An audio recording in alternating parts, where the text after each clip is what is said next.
days ride from Tulsa en route to Santa Fe. And there beneath the blazing sun, my horse began to sway. Was then I heard a thunderous sound come rising up behind. The hoofbeats of 12 horsemen, their course locked onto mine. White rider, ain't fixin' for to join your faded line. White rider, don't come to claim me for I had my time.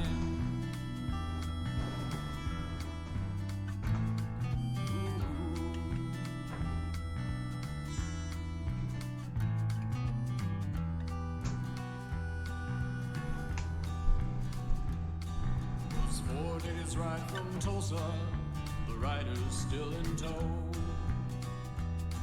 They were dressed in white from toe to tip, pale horses trod below. And last among their number, a chilling sight to see. Hi, how's everybody doing? I'm doing fine. Just living life. I don't know if I managed to update the... because I've forgotten to update the stream title like 4 times last week. Every time I played Disco Elysium, it was the first title I put down, which wasn't great. I also need to send out my I need to send out my spam. I need to send out my ad to everybody. You know how it is. You know what it'd be like on that grind. So give me just one moment, y'all. Sorry about this. There's one thing about doing this, which is like, if you're the last person to have sent the self-promo thing, then you see your own face and you're like, I guess maybe I won't do it this time. Because it's my face again. Like, now, both of my face to start up twice in a row, that just gets at you, you know?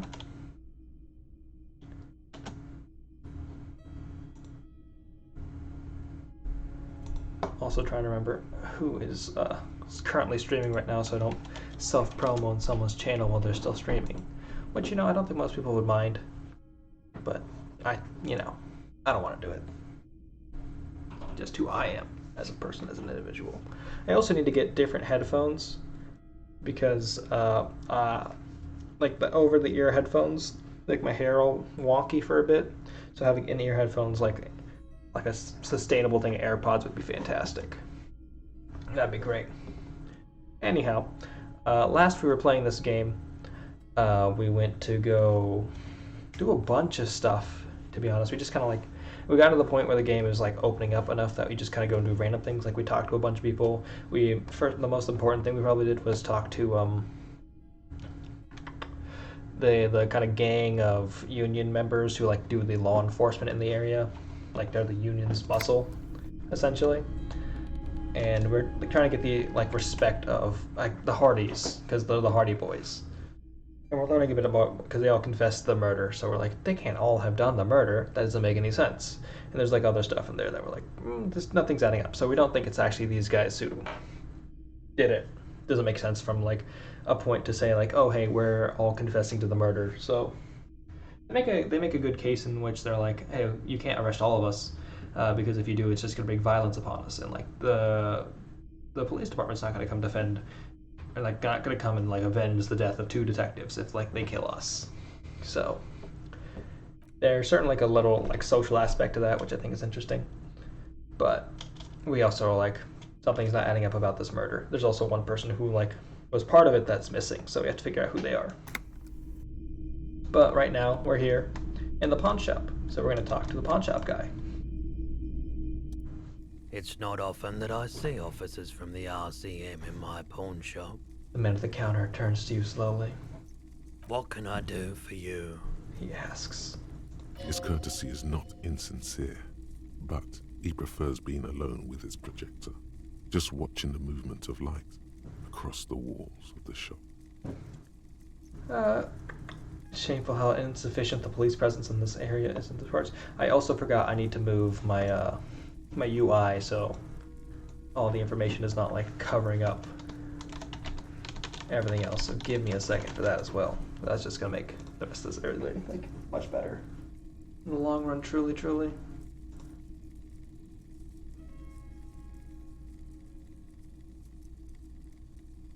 I just need to move the chat box over to this side and save that. It should be fine now. I haven't had a minute. Test. There we go, everything's fine. Now that the RCM is here, tell me, have you had any troubles lately? I haven't had any problems myself, though some of my customers have complained about inconsistent law enforcement. That's gonna happen when, you know, deal with Who are your police. customers usually? All kinds of people come through here. Locals, travelers, people looking for a deal, people looking for a keepsake, people who are terminally bored. This dude has the energy of like a fantasy shopkeep and not so much a pawn shop. As you can see, I have a wide selection of goods for everyone to choose from. So a fantasy pawn shop would be an interesting concept. Just like walk into Waterdeep and see what like adventurers have hawked in order to fund their like small stay. Maybe they come with some gambling debts. Like, I guess I gotta pay this off. I'll sell this magical thing that I don't know what it does. Quite the collection. It keeps me entertained. His attention is drawn once more to the play of light and shadow on the walls behind you. Entertained? He might be high. If he is, on what? If Roy's high, and if yes, then what is he on? Okay, he definitely is high. Whatever it is, you've probably done it, and many other things besides. But you can't cut through the jumble of sensations to get to the answer. A guarded man like him wouldn't tell you if you asked out loud. You might be able to aid in our I doubt investigation. it, but I can try and answer any questions you may have. Know anything about the recent hanging? I do my best to keep my distance from all manner of butchery. Bad for business, bad for everyone. Fair. No one likes to see what you have to see every day. Actually, that's all I've got. The pawnbroker's gaze is already fixed on the dancing colors. By the way, do you happen to have any guns like the ones carried by officers of the citizens' militias? Someone else came here earlier today asking the same question.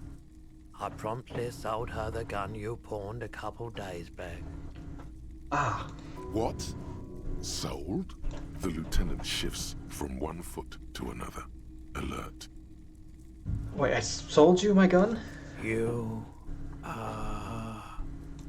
were adamant about getting rid of it, officer. He Said you hesitates. were undeserving of a service weapon of the Revachol Citizens Militia. Too hard on myself, truly. And I don't like keeping guns around the shop for long. Off the charts photon emissions. The unhealthy kind. There's more questions that arise from that, but I don't He's know. not telling you the whole story. It seems he's trying to spare you. Feels like there's something you're not telling me. You weren't quiet yourself, officer. What was I like? You were very distraught. You said the gun was a threat to your life and that you can't trust yourself with it tonight. And that you need the money.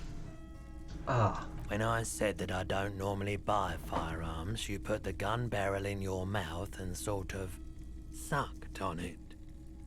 Then I agreed to take it.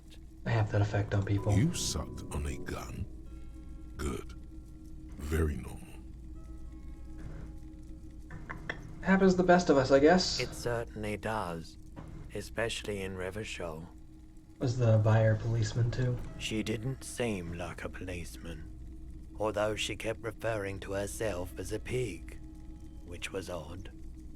I found her interest in the gun a bit obsessive, but I was just happy to get rid of it, and of her. Alright. Truth be told, she was terrifying. Unsettling. Right, so let me get this right. You sold your sidearm, issued by the Citizens Militia, and now a civilian is running around the streets of Martinez with it? The lieutenant turns to you. Miraculously, his face does not reveal what's happening inside. There's only one explanation. She must be one of my rabid fans.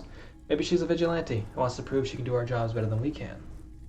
I don't like it either. What if she intends to commit a crime and blame it on the citizens militia? I'm sorry. I'm sorry I sold my gun. What does the sorry thing get me again?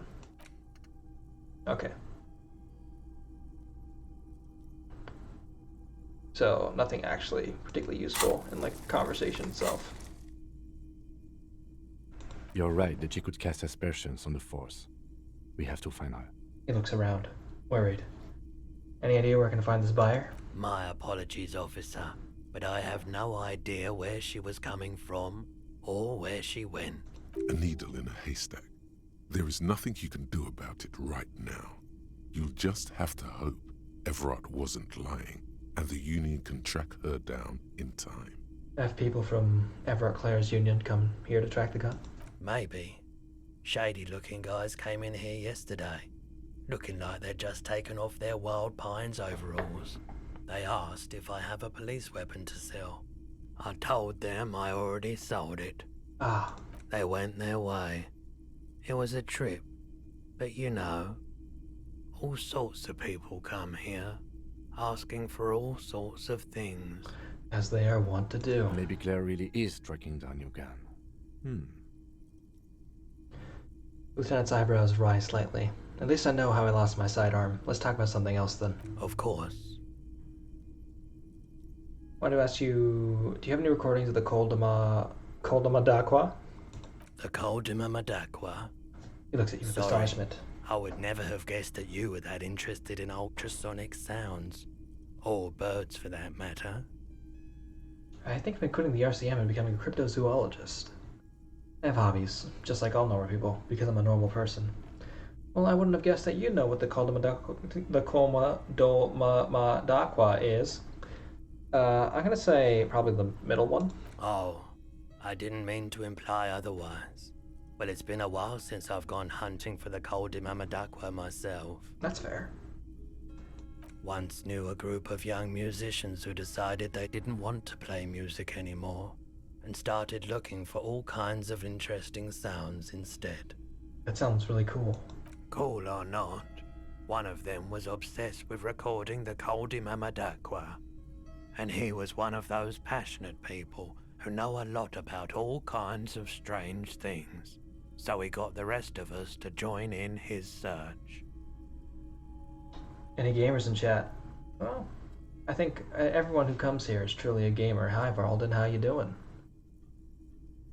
I want to know how long it took this man to read the line Colduma Dakwa each time he said it in this thing, because I thought it was the Colduma Dakwa. TBH, true, truly. Did you ever find it? We thought we did. We got together all these recordings of unusual sound patterns, compared them, cut them up and combined them into the Symphonia Coldima Madakwa. He chuckles. Good, and went and got myself some leftover pasta. Sounds good. I saw that you beat Shimano. Good stuff. Definitely that fight is truly obnoxious. The first time I played Yakuza, I went to go buy a copy of, like a physical copy of Yakuza 0 for the PS4, and I bought it and I picked it up and I went back and I was like, the person who put the thing in the case actually put in Yakuza Kiwami, so I was like kind of confused. So, like, I thought this was set in the 80s, so I was just playing through Yakuza Kiwami thinking I was playing through Yakuza 0, and then I was like playing through and I got to the Shimano fight, and it just beat the tar out of me so badly. I was like, I don't know if I'm ever gonna play this game again. Like, I got through it and I finished that chapter and I was like, oh, I don't know how great this is. And then later I went and bought Yakuza 0 on Steam, and I was like, oh, hey, this is the game I actually meant to buy. And I played through the rest of the series after that. It was great.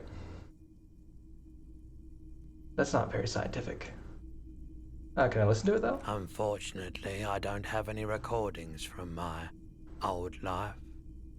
None at all. But I do have a tape with some ultrasonic sounds that might be what you're looking for. He starts rummaging through some tapes behind the counter. Do we really have time for this? The lieutenant whispers to you, spin that bird song. This recording comes from down the coast. Wasn't looking to record anything specific. Just left a recording device there one morning. He dusts off a case and takes out the tape and places it on the tape player. Keep in mind, I have to slow this one down enough to make sounds well over 200 kilohertz audible to the human ear. It will be strange. He switches on the tape player. The speakers begin to emit a low hum.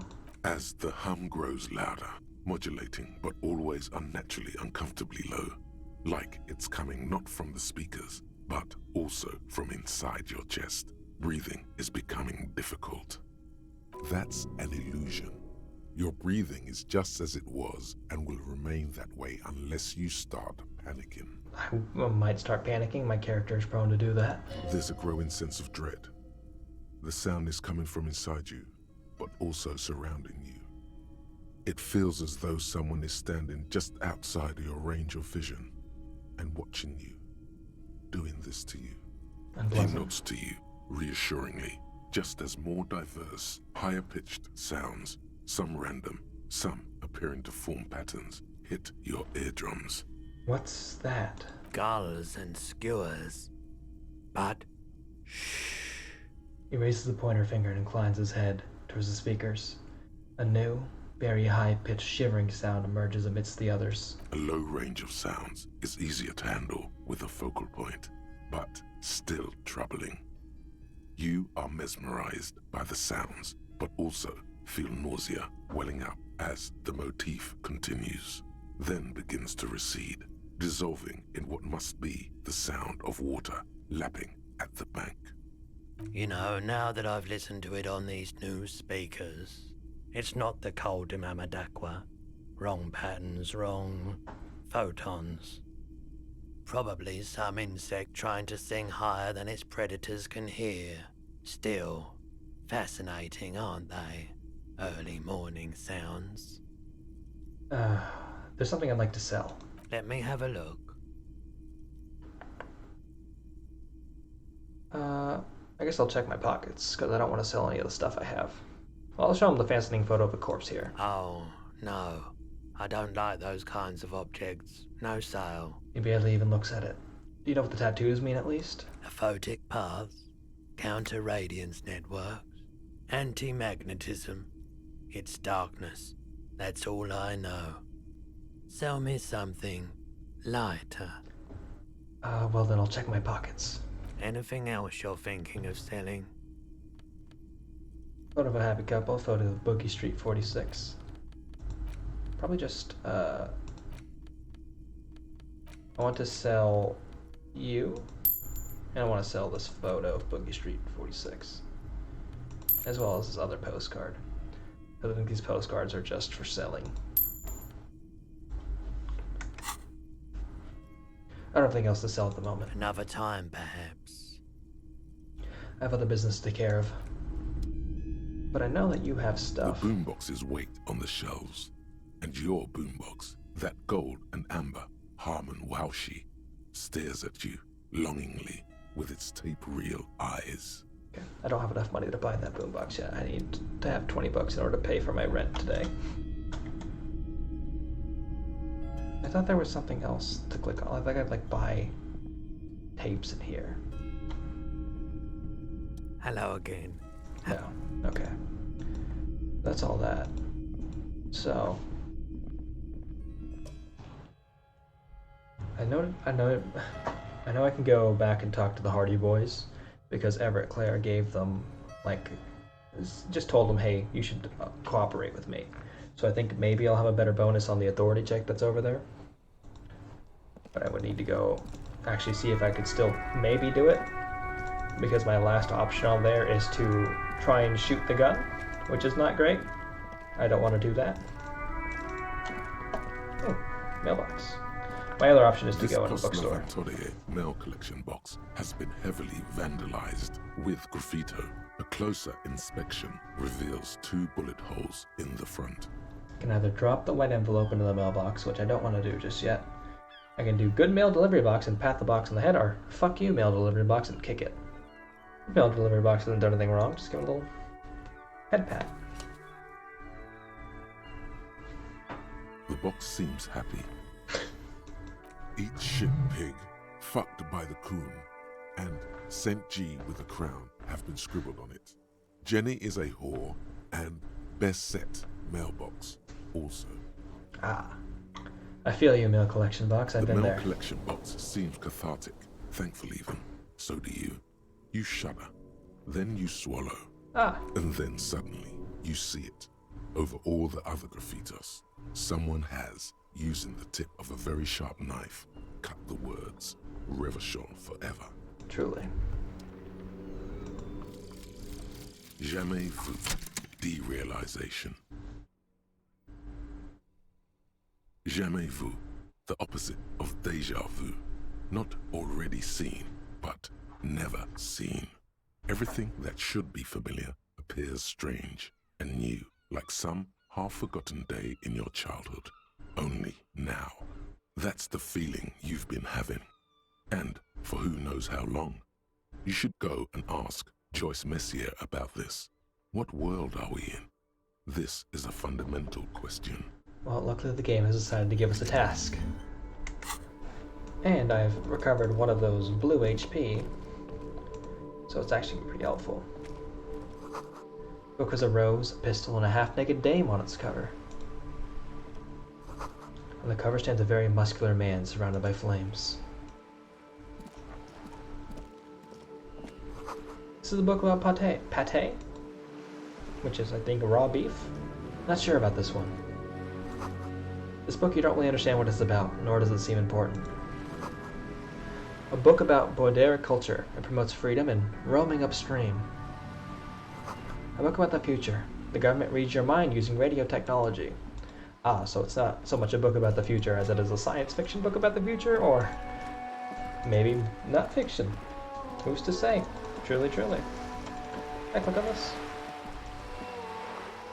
This coin-operated viewer is facing south. The instruction manual says to insert 25 centimes and pull the handle while looking inside. Then use the focus knob to zoom in if necessary. It costs 25 cents, and I have $21 to my name. And I need 20 of those dollars to pay rent, so maybe we'll come back to you.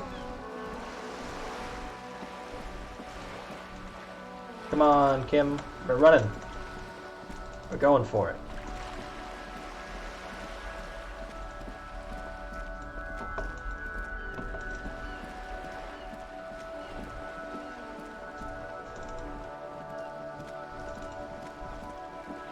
Hi there.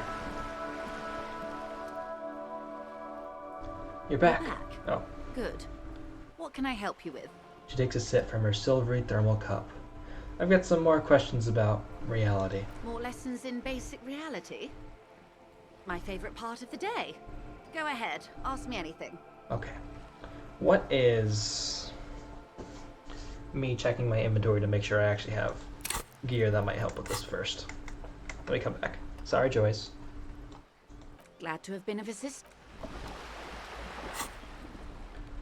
Okay. Okay, I think I would need to equip this to collect the stuff on the street and all that stuff. Do I have anything that's increasing my conceptualization?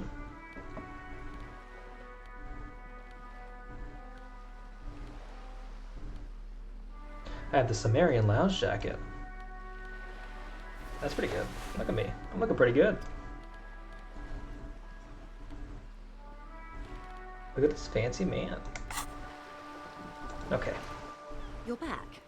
More lessons in basic reality? Yes.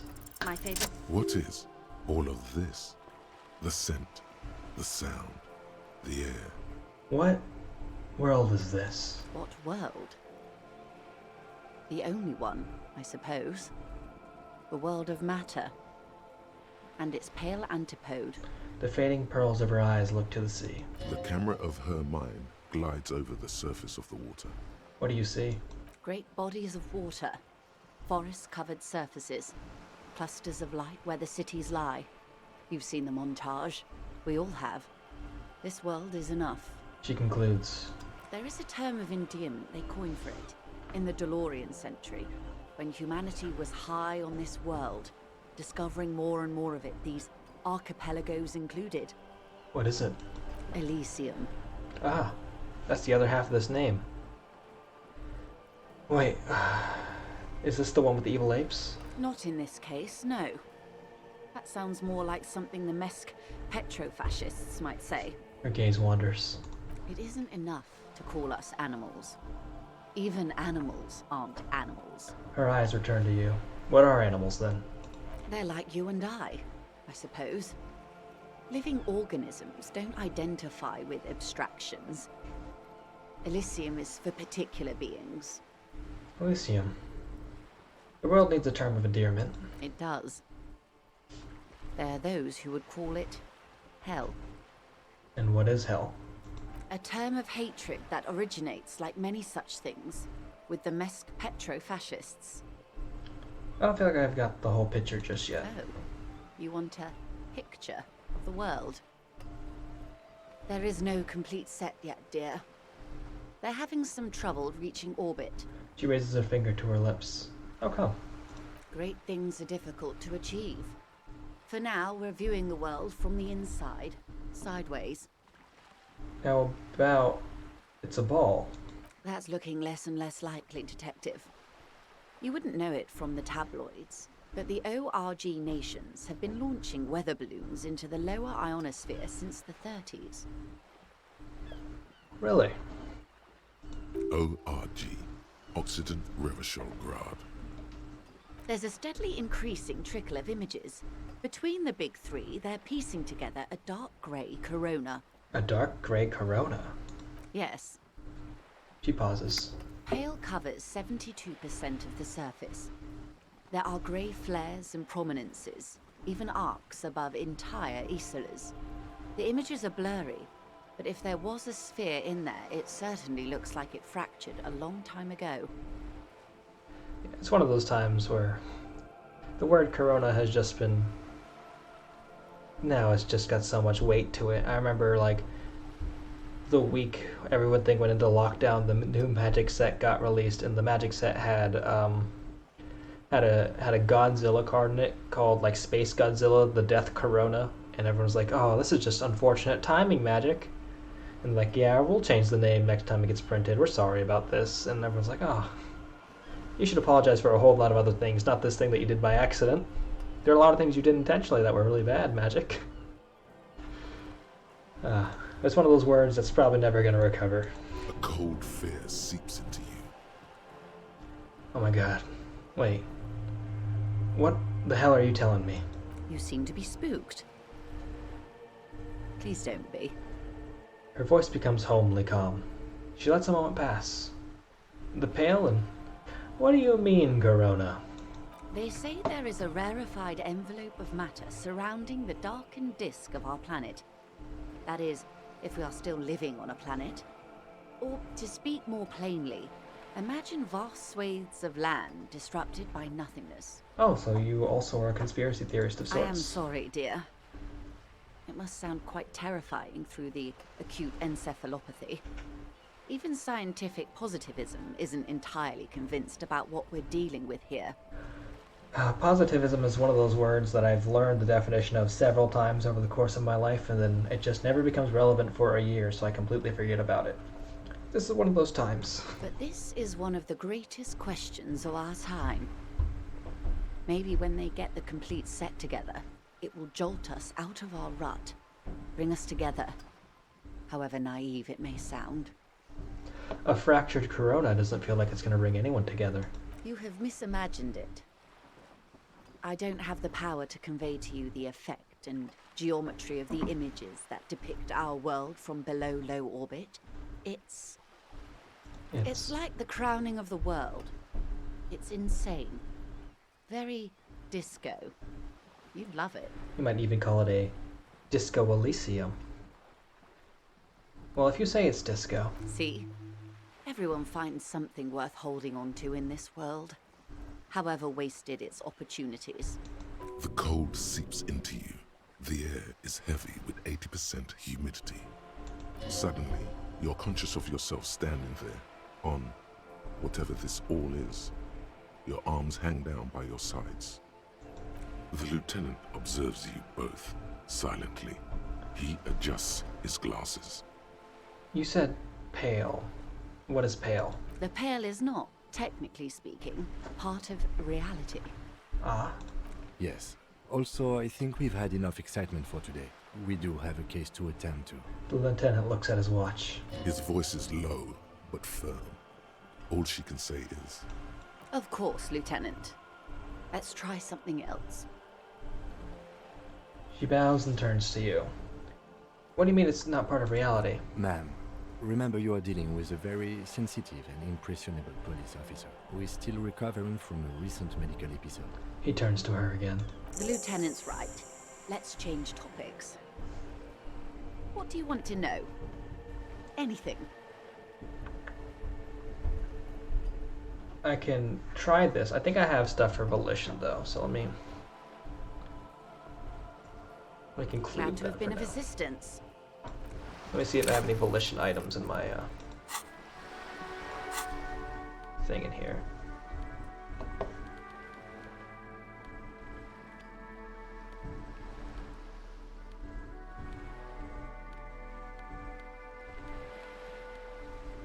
Nope, no volition stuff, but I can put on this other jacket that I had on before, which gives me more shivers, which is going to be good for this conversation, I imagine. You're back.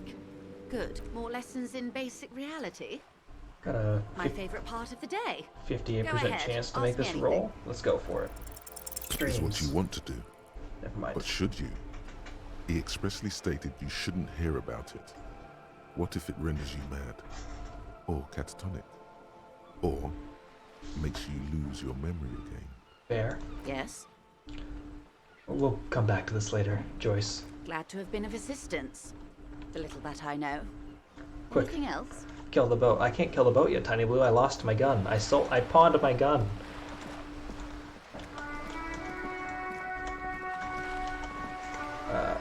One thing I need to do is equip this bag so I can start selling some things.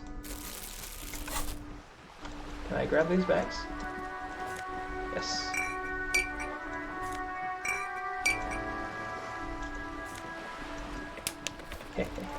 That's good money.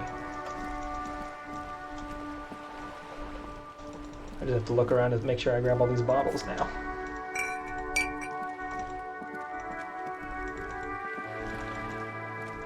Let me pop in over here to make sure there's nothing I'm missing. And now that I have this ability to buy all these, or like sell these bottles, because I just didn't know how to do it before, I can go look through those little thingies.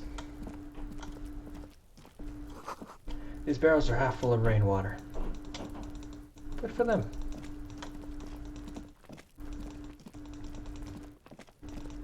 I have to go meet the...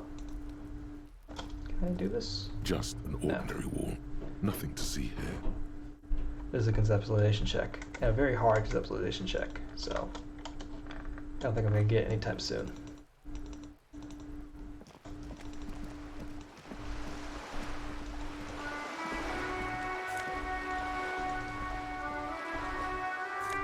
Take that. Take that. There's one more on the ground. I can just click on it. It's very tiny. My friend Kim is standing in the way. There we go. That's 30 cents. I've been seeing those bottles on the ground the whole time, and I didn't realize I had to have the bag in my hand in order to actually pick them up. So this is a great realization for me.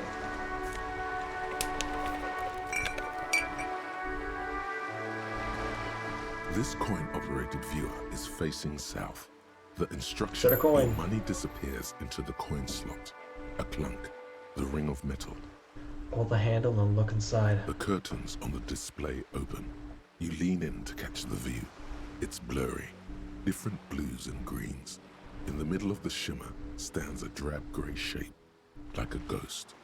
Turn the knob to focus your vision. The lenses shift. The ghost sharpens into an islet in the bay. In the ruins, a man-made structure is visible. A half-sunken sea fort. Its concrete almost reconquered by nature. I thought it was pronounced islet, not islet. It looks as if it was abandoned quite some time ago. Nothing but a rotten tooth remains of the anti-aircraft tower.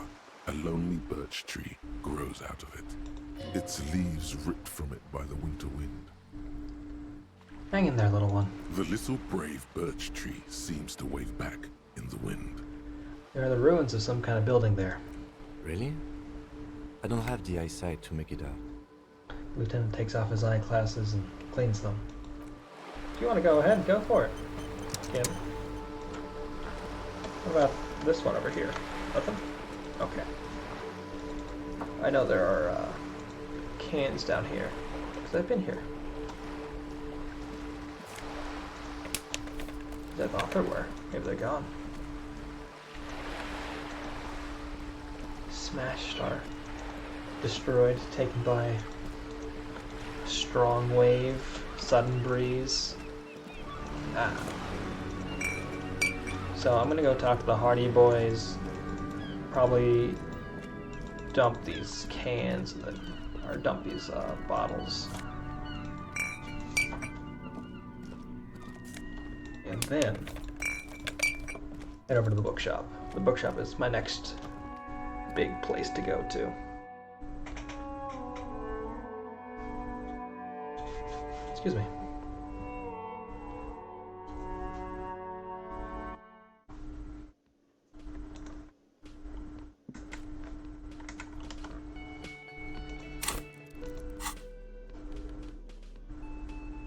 What was I about to do? I was about to put on these nice T1000 shoes because they make people more afraid of me.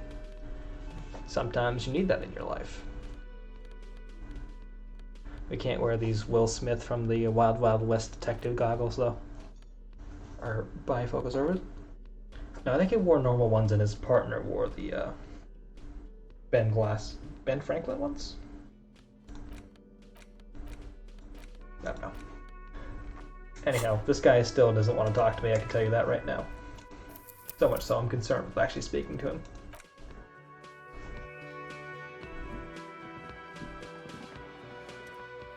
Looks like the circus left town, but the clowns are still here. Titus does not look particularly happy to see you. We never talked. He promised you cooperate. Oh, so you went and talked to my mommy, and now she's making me play with you. He spits. Is that it, lawman? Yeah, it is. And what's gonna happen if we don't? You gonna go and tell on us? The little guy leans forward. Very mature guys, Everett sent word, right? Why don't you push me some more and find out? I never tell on someone. I'll go with very mature guys. Yeah, I heard him. The fuck do you think I'm doing here? You'd have your ass handed to you if it wasn't for the boss man's word. I'm shining a flashlight directly in your eyes. It doesn't affect you at all, but it makes me feel more powerful. Let me state this very clearly, Capo. Hello, officer. I'm Titus Hardy, and these are my boys, Hardy Boys. How may we assist you? Explosive laughter follows. To his men, Titus Hardy is a golden god. They want to laugh at his jokes even before they leave his lips. This guy is a born leader. Okay. So this thing is still a very hard authority check to make. It's still 42%. But it's been 18% before, so... You know? Let's try again. Green? You have so many bad options ruled out, it's insane. There is no way in the world you won't do it this time. Kim, I'm only getting total garbage here. Please help. You know what?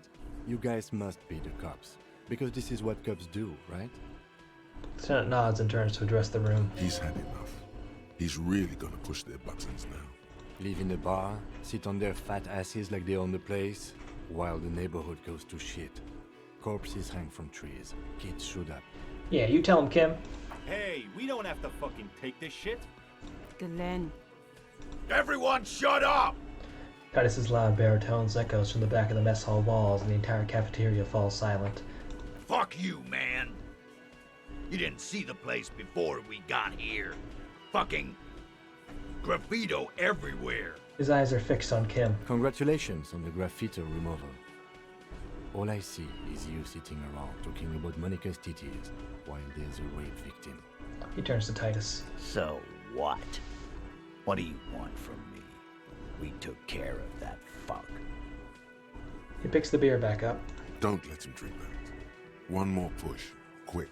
Just don't antagonize him. You have this already. It's not about who did it, it's about the victim. She needs help. Titus? He looks at her. She stops mid-sentence. That's it. You got him. He's going to give it up, but on his terms. Ah. You wanna help her, cop? Fine. I'm gonna let you help her, but you treat her with respect. Plan on it. If you don't, if you question her, harass her, a freight train of pain, buddy. Titus taps his chin with his fist. Well, I've got 4 health and 4 med packs, Titus. What is her name? Lieutenant takes out his notes. Claudia, I'm on due. She's staying here at the whirling in rags, a real pretty one. Silvery jumpsuit, blonde. That's I'm on due with an O-U. Titus adjusts his cap. Shit. The girl upstairs? That can't be her. She knows you drank so hard you forgot you were a cop. I want to say that I am wearing these armor boots, but they look real good. Look like slick cowboy boots. Oh, it's her! It's definitely her! It's Miss Oranje, disco dancer! Notably, my necktie is still talking to me. In my head, at least, but you know, it counts. Claudia, correct your tie. Yeah. Blonde. Tall. 2 rooms over from yours. Miss Orange Disco Dancer? Sure. Why not? You've probably seen her around. Claudia Amadou. Cool. Keep her cool. Check I'm definitely not going to pass because I need to get 2 6s in order to get it. You inexplicably add cool after the victim's name, with your eyes bulging like some wild beast. Your fingers are fidgeting and sweat starts forming on your brow as Titus looks at you oddly. I don't understand what's so cool here. Neither do I. Nothing. We just have a few more questions. Then we'll be on our way. He gives you a sideways glance. Whatever you do not tell him you know her. That would sound off. That's true. So, scratch your head. What is your relationship with her? I think I know her. No, we're not going to do that one. So what was her relationship with the mercenary? Relationship? There was no fucking relationship. He raped her. That's their relationship. All right. Solid Something point. is off here. His anger is possessive. It was like that karaoke incident all over again. Or like some of the other girls he was harassing. Your name is Shanky? Okay, enough. All of this is irrelevant to your stated investigation. So, what is your relationship with her? I know her. He looks around and an uncommon silence fills the room. How well do you know her? Well enough, Copper. We party. She's been here for a few months. He crosses his arms. So she's not from around here. You mean Revachol? Nah. Our Miss Oranje disco dancer is an immigrant or a drifter of some sort. Been staying over here over the winter. All right. Don't you give her any more trouble. She's just had some bad luck, that's all.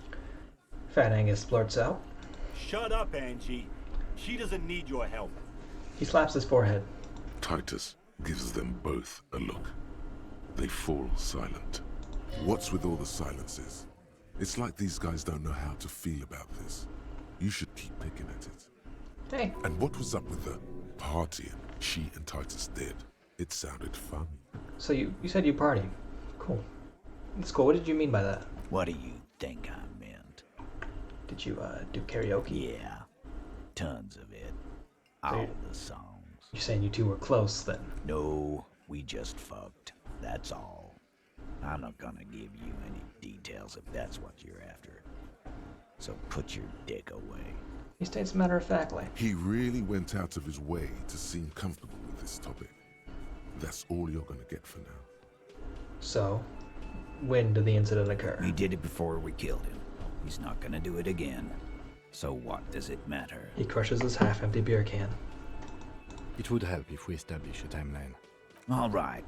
2 weeks, maybe? I don't know. I need another beer. He turns to Glenn. Here you go, boss. Tall Billon throws him a can. Titus cracks it open. Thank you, we'll talk to her. Remember what I said. Freight train of pain. He points his beer can at you. It's not the most intimidating thing to hold in your hand, but alright.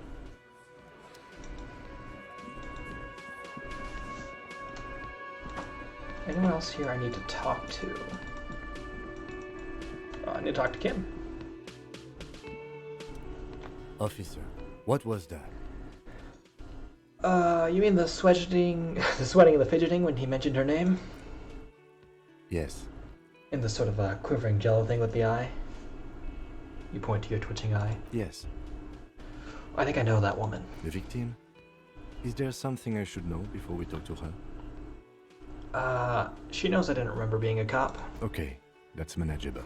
He nods. I met her in the hallway after I woke up. Understood. You were not in good shape on Monday. I tried to hit on her. Understood. He's stone-faced.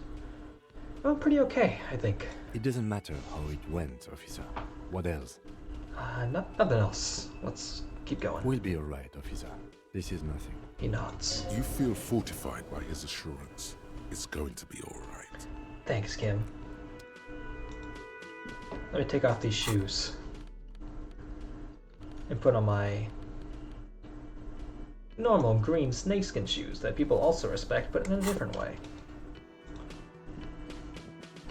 Right?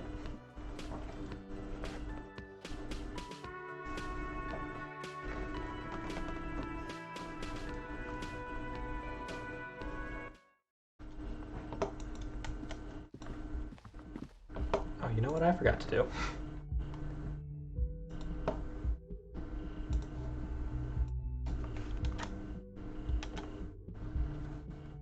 Got that done now.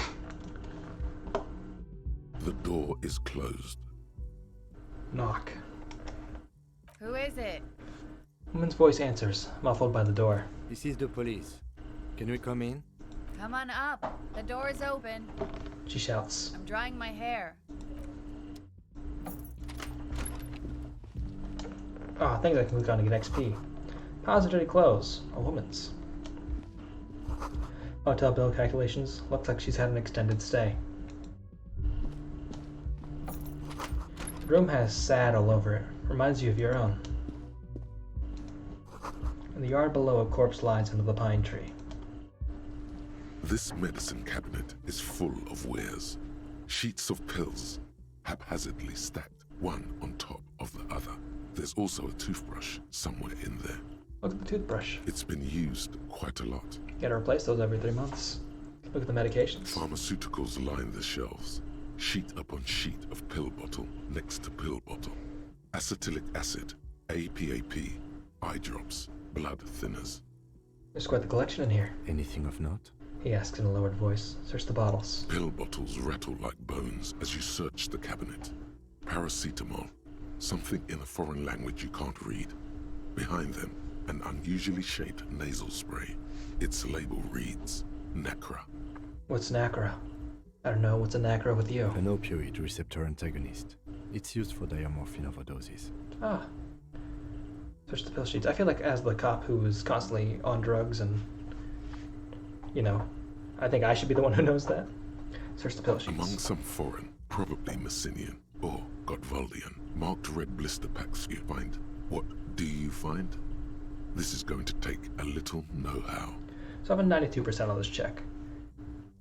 I could get it up by one more, probably, but I'm just gonna do it. A bright orange bottle with Preptide stamped on it. In sunny, happy letters. Jackpot, baby.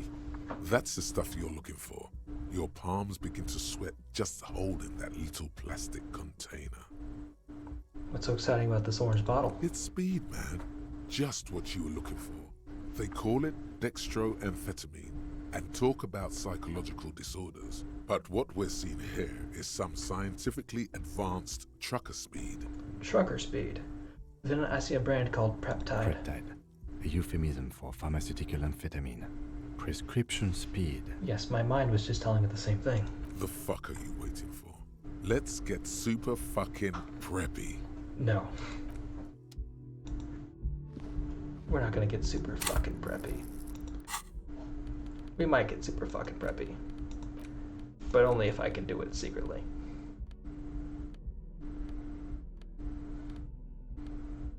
I think I have something that kind of reduces my interfacing. No, because I just have the interfacing gloves. I'll come back for the speed. I'm not like trying to use drugs on this playthrough, but I want to have the skill check so I can get the XP.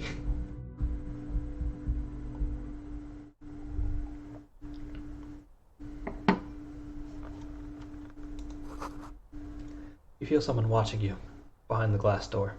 A woman. Bed has been hastily made.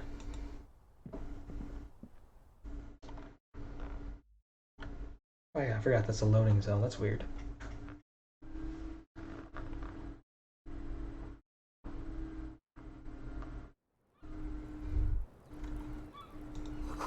Smell of cigarette smoke in the air. Ashtray menthol. Cold coffee in an ashtray. That looks like a hedgehog. I'm gonna save here because I don't want to end up dying somehow. It's very possible during these conversations. Can I open this door?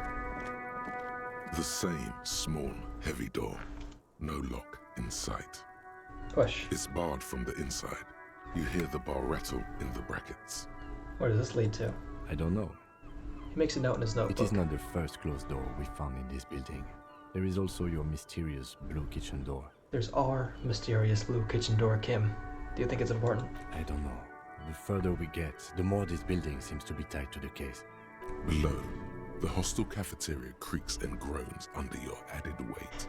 A skeleton of composite support beams and cantilevers. Tap on the roof with your foot. A dull thump. Somewhere inside, a wind brace rattles from the imperceptible motion of the building. The vigilantes, the cadaver, and a number of people connected to the case are in or around this building. This door is part of it. It's not unimportant. He nods towards the young woman. Well, let's not keep her waiting then. Welcome to the roof. The young woman has a cigarette in one hand and a cup of coffee in the other. Below her silvery jumpsuit, an athletic young body, built long and lean. I don't know what electrochemistry does. I thought electrochemistry was like knowledge of drugs, but I guess it's like the inner workings of the body. I'm sorry for the mess down there. The cleaning lady hasn't come by in days. I'm beginning to wonder if she ever will. Nice view you've got here. Nice? I don't know about that, officer. He looks north, toward the yard. Where the ripe corpse of a man still lies on the ground, spotted with green and purple. Yeah. The woman doesn't flinch, but there is something in her light brown eyes. A sadness. You mentioned a cleaning lady. I think I need one. Oh, yes. Legends of room number 1 have made their way around the building. They say a portal to hell has opened in there. It has a disco infernum. Hell, you know not of which you speak. There are vortices of dark energy present, but not to hell, to another place. A third place much different from our world. A third place? Interesting. That's probably why the cleaning lady quit. She takes a sip of coffee. Maybe. I'm Kim Kitsuragi. I'm a detective from Precinct 57. I believe you have already met my colleague from Precinct 41. Lieutenant steps in. Have I ever? Have you grown accustomed to your role as a police officer? She turns to you. Once a cop, always a cop. In a way, yeah. Like riding a cop-a-cycle. She takes a sip of her coffee. Miss, we are investigating the murder of the man who was hanged. The people responsible have asked us to talk to you. He looks down at the yard. Huh. I see. She takes a pensive drag of her menthol cigarette. Be careful.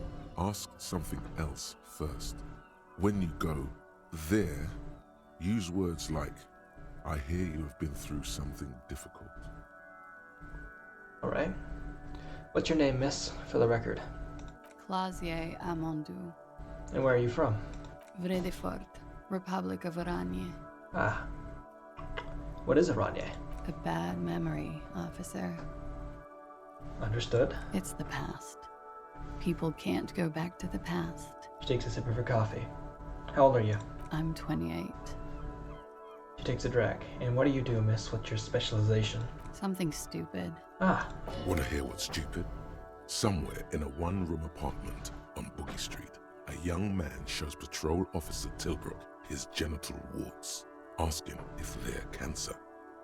His partner, Emil Mullins, can't be there. He's in another apartment with another man who's showing him a dead dog under the radiator. It's dead, Mullins says. No, the man replies. I touched him. He's warm. Ah. He's warm, Mullins replies, because he's under the radiator. Ah, then you're a cop. No, no. More stupid. Oranese lit. Oranese lit. Oranese literature. Oranese lit. It's what I studied at the university. She raises both eyebrows. What's Oranese literature about? Fear of failure, fear of death, how it sucks to be Oranese. All national literatures are... Only the name of the nation changes. Ah. If that's true, then Revacholian lit would fit you like a glove. Oranese lit. What do you do with that? Nothing. I do nothing with it. How do you make money then? Money's very important. Show her some of your money. Some of my $20 that I have on me. Cool. I've made more money by just being than I have with Oranese lit. Cool. It's not very cool, but what can you do? Can we take a look at your passport? I'm afraid you can't, officer. Why is that? Why is that? Me and Kim, same wavelength. Because it's buried in a sealed plastic bag at an undisclosed location on the coast, along with cash and airline tickets. Fun. Thank you for your candor. Why? They say so in your tourist brochure. Keep travel documents away from your person when west of the river. How do I know you told us your real name then? If I were to lie to you, I would come up with a more mainstream name than Clausier Mondu. Ah. It's a weird name. Okay then. Okie dokie. Thank you. That's it for the record. The record. So official. Yes. Nice room you've got here. Yeah. It's pretty deluxe. Pretty deluxe. No one likes to talk about their dirty laundry and their empty bottles. Maybe if you phrase it emotionally. I'd say, but you got a sad all over the place. Yeah. I've contaminated it pretty bad. She draws out the veil. Is that why you're out here? The contamination spreads from room to room. First, I escaped upstairs. The sad got that too. Then I found the handle for the summer door. What exactly is the nature of this contamination? For me, it's a mix of me with a lack of cleaning services. How about you? Talk around the establishment is, you have an industrial sad spill in there. Steps the roof with her heel. Is alcoholism, miss? Cool. I think I'm developing a pinch of that too. It hasn't done wonders to my taste in interior decoration. It's not great for much. Where's that door lead to? You tell me, officer. I've been trying to open it, in case the contamination gets to the roof and I have to move on. No luck. What are you doing here in the Whirling in Rags? I'm wintering. Ah. How long have you been staying here? About 4 months. I came in November. She calculates. Why here? Here in the Whirling, here in Martinez, or here in Revachol? Let's start from the smallest. Let's go micro to macro. Here in the Whirling. Because it's the funkiest building in Martinez. And because all the other buildings are bombed to hell. Oh, then the other ones, I don't know. I'm winter. How long? About 4 months. Here in the Whirling, In here, Martinez. I heard this is where the washed-up disco has-beens go. Ah. You're too young to call yourself a disco has-been. I'm really not. She smirks. Okay. And winter. How long did... About Let's 4 try months Repshol then. here in the world. I always wanted to see the only city in the world in the worst time of the year. It's a tourist thing. You get quite the collection of prescription drugs down there, Thank you. I've put a lot of time and effort into it. she says without any discernible irony. Technically, possession of narcotics is legal in Revachol, but you should still reprimand her. No, don't listen to the stiff. Be cool. It was quite impressive. How'd you amass such a hoard? With money, sir. She takes a drag. It's not exactly the NT-star size caboodle I intend for it to be one day, but it's getting there. The collection includes Nacra, an opioid antagonist. Comes in handy when you've done too many opioids. Understandable. Is that something that happens to you often, miss? His tone isn't aggressive, just inquisitive. Better safe than sorry. Takes a drag and smiles. You seem to have peptide as well. Oh, yes. One of my favorites. It cures many ailments. Like? Like not being able to stay up for 36 hours. She thinks. Not being happy. It cures those ailments. It's just a merit speed molecule, basically. Ah. That's all as far as that goes, then. Very funky. She takes a drag, looking at you straight in the eye. I have other questions for you. Okay. Takes a pensive drag of a cigarette. You tell us you've been through something difficult? Something difficult? She raises her eyebrow. I've been through at least half a dozen difficult things. Which one do you mean? Are you sexually assaulted, miss? By sexually assaulted, you mean raped? She takes a quick drag, unperturbed. Yes. It's a bit early in the morning for raped, isn't it?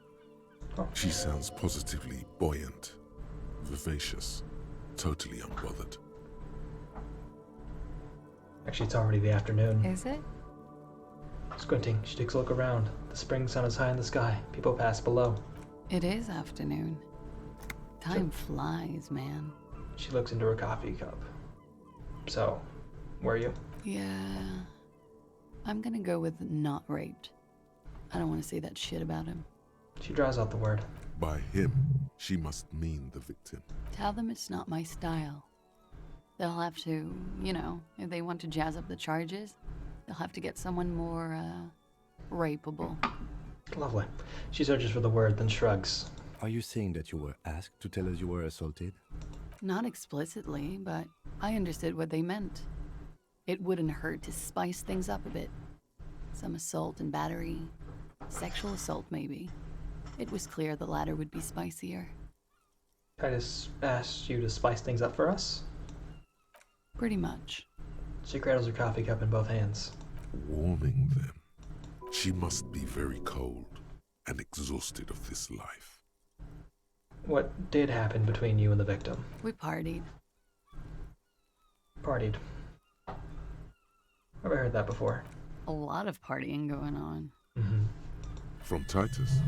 About her and Titus's relationship. That's where you heard it. What kind of partying? The kind I do? With all due respect, sir, I think we partied a little harder than that. Harder than this? I don't know if that's physically possible. Oh, it is. You're still alive. Takes a long drag. What did you do when you partied? We drank, sir. A lot.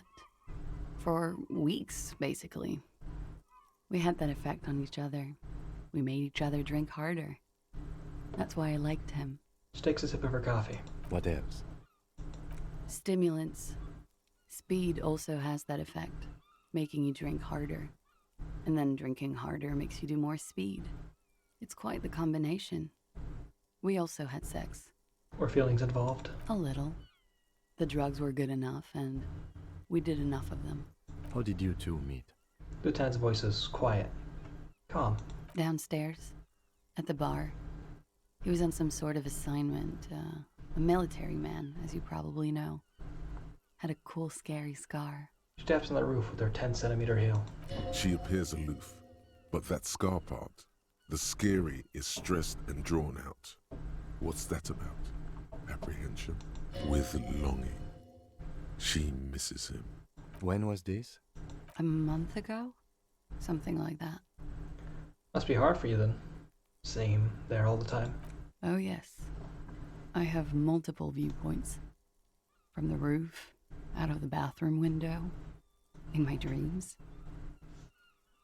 A bitter cringe. It hurts. You look to the lieutenant. You called us, the RCM. Yes, The call reporting the hanging? That was you? I made it. And I would appreciate it if you didn't tell everyone. In Martinez, they call it snitching. She nods. Reporting crimes is confidential in Ravachol, miss.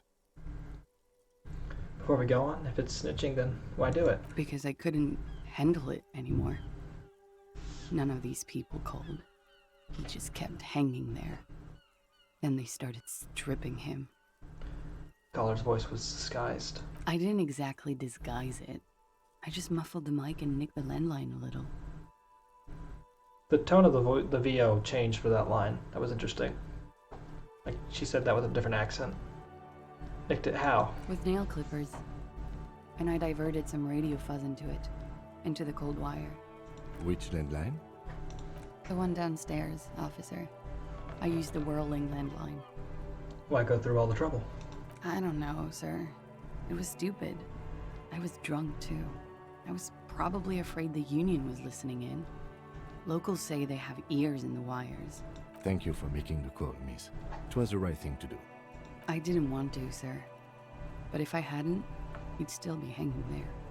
She looks away. He won't be down there long, miss. We will move the body to the morgue soon. What can you tell me about him? Name, eyes, age? I'm sorry, I can't do it. Not right now. Later, maybe. I keep seeing him. Like he is now. I can't talk about his... I don't know. Hair. Another puff? More nervous? I know it's difficult, miss. We can return to it later. She meant she sees him in her dreams. I've also seen him in a dream. You have? Not like I do, I imagine. She's running a cigarette. Time to light a new one. She sees them in each other's arms. You're in each other's arms? Yes. And then he's dead. His mouth agape. She looks into the light green pack of cigarettes and pulls out another one, preparing to light it. I see him as me. She dips the cigarette in the lighter's flame and inhales, then looks at you with her lungs full of smoke. I can see the similarity, yes. She breathes out through her nostrils. The air smells of menthol. Funny. Lieutenant says softly. Funny how? Nothing. I also saw him. We had a long inspection and that sort of thing sticks with you. Let's move on. He nods towards the yard. In my dream, he thinks, he said, I failed his children. You glance at the lieutenant, then back to her. What do they hang him for if not for rape? He had something to do with the strike. One has been roiling since I got here. Rotten timing. But you probably know all about it. She thinks. And his role in this strike was what? I think he was in a security detail. He was ex-military, worked for Wild Pines, and against the Union. We didn't discuss work much, if you know what I mean. But I understood it was dangerous. And they lynched him for it? She nods. How do the Hardy Boys know you? They're frequent guests downstairs. They have a booth for Union members. They're probably down there now. She looks at the floor. It's tarred. And how did you meet? Over drinks. It's been a long, boring winter. Did you party? A little, yeah. Like you partied with the deceased? No, not as hard. I'm sorry to have to ask this, but have you had a physical relationship with any of the Hardy Boys? I have. Which one? Which ones, sir? I don't remember precisely. Titus, obviously. But as I said, it's been a long winter. Could that have been part of the reason they hanged him? Could that be why they lynched him? Jealousy? I hope not. Actually, I know that's not the reason. I'm careful about that kind of thing. Not crossing the wires, you know? But that's probably where they got the rape idea. What do you mean? Men like that? I don't know. Another It's pause. the way their imaginations work. I suspect it's what they'd like to do to me. She changes balance from one foot to another, crossing her legs. Okay, well, let's go with the last option then. I'm 89% sure. Got it. 89% is good enough. Moving on. Cool. She sincerely thinks it's very cool of you. All right. Thank you for telling all of this, miss. She breathes a silvery sigh of relief and weariness. The air on the roof feels humid. Should we head by downstairs, officer? We may have things to discuss there. I've had something else before we go, a little thing. She nods. Silvery cigarette fumes disappear into her mouth. Look her in the eye. This is a white check. I might fail this. She looks back. Time moves slowly. The triangles of her face rearranging into a weary smile. Don't worry. We will protect you from her beauty. We will consult you through the reefs and sounds of her persona. You are advised. There are muscles on long white bones that line her limbs, just below the silver jumpsuit. What's happening? Nothing. Just time passing. Don't worry. You are not a fool.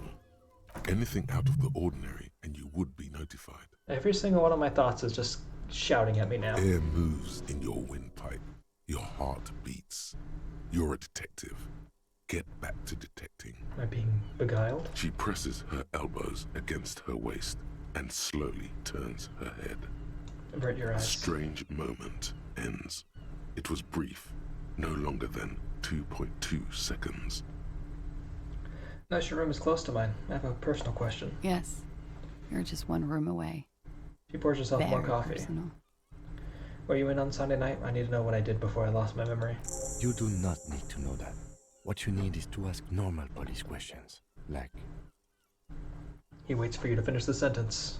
Get a grip, he thinks. At least do your personal stuff when I'm not here.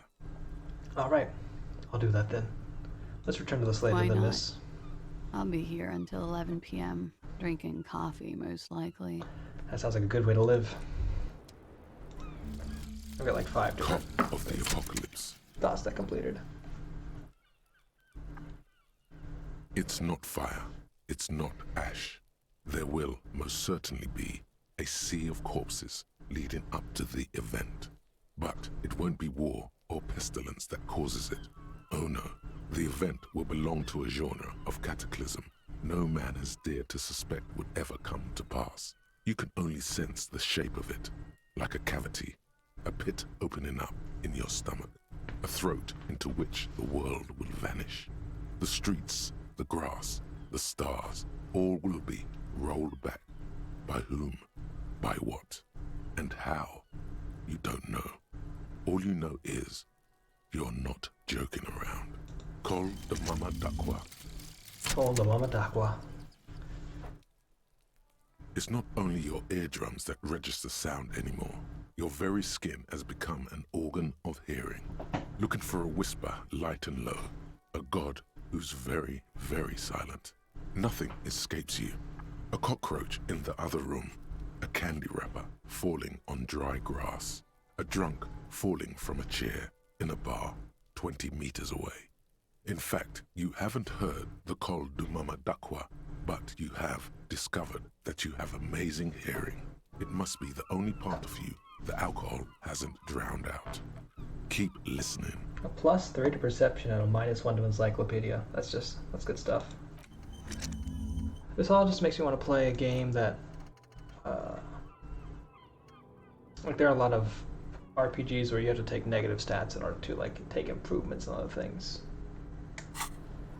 And that's what I want to play now.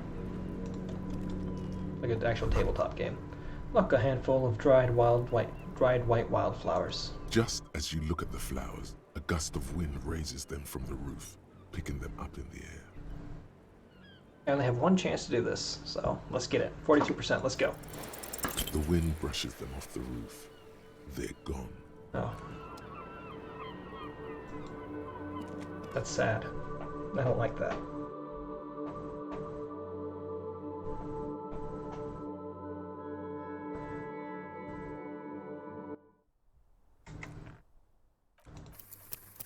Save our game for now. Actually, let me go try and kick that door open, because I've got a chance to do it. A small chance, but a chance nonetheless.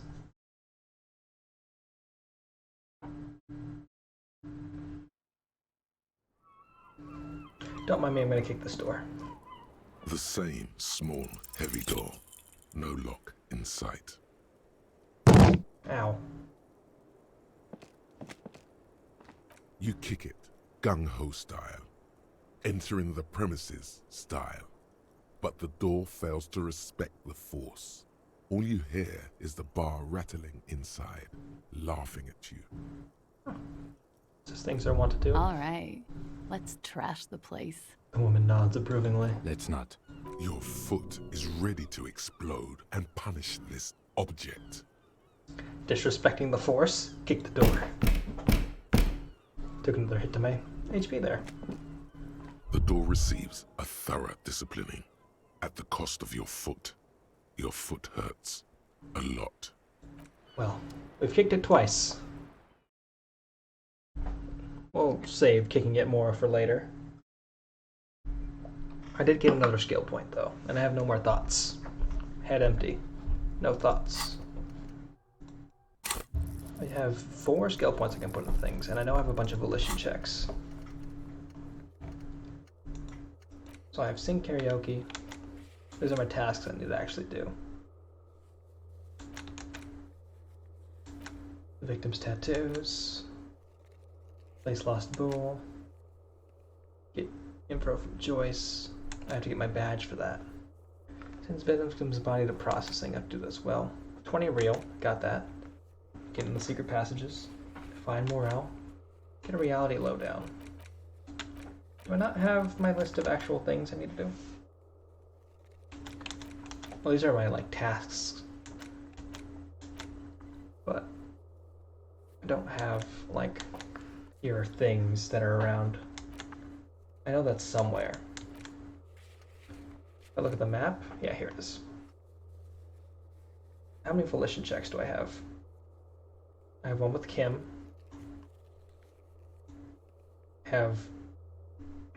Is that it? Interesting. Oh, there's more down here. Here they are. I have one with Joyce and I have one with Klasha. Looks like we have more to discuss with those so-called Hardy Boys. His voice Half is their lowered. reasoning just went out the window. You think this will make them cooperate? Blitz. Nothing will make them respect the How RCM, you doing? but it will disrupt the game they prepared for us.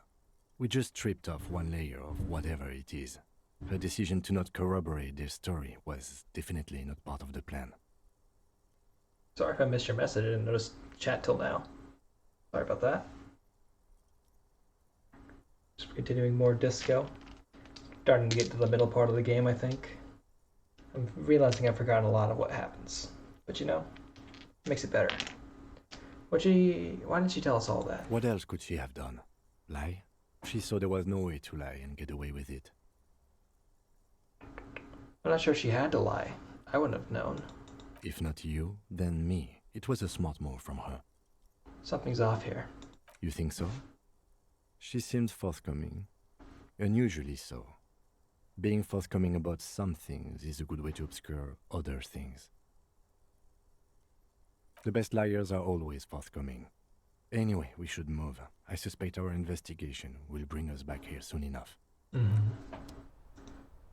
There's a window. This window is pristine on the inside, unlike the one next to it.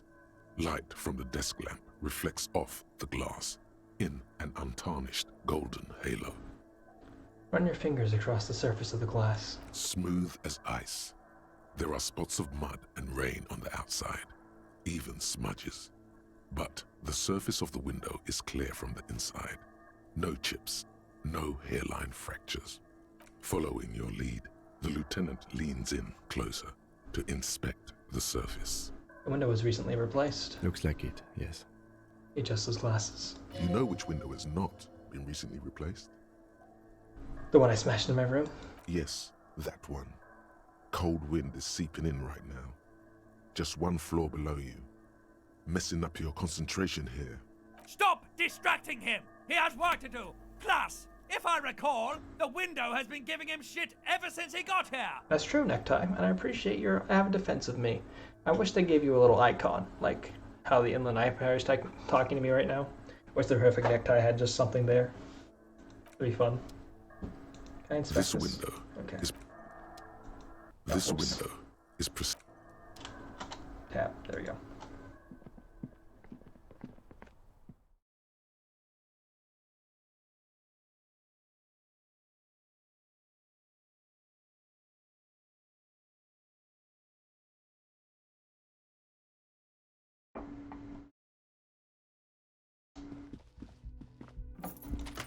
Well, let's go have a fun conversation with the Hardy Boys.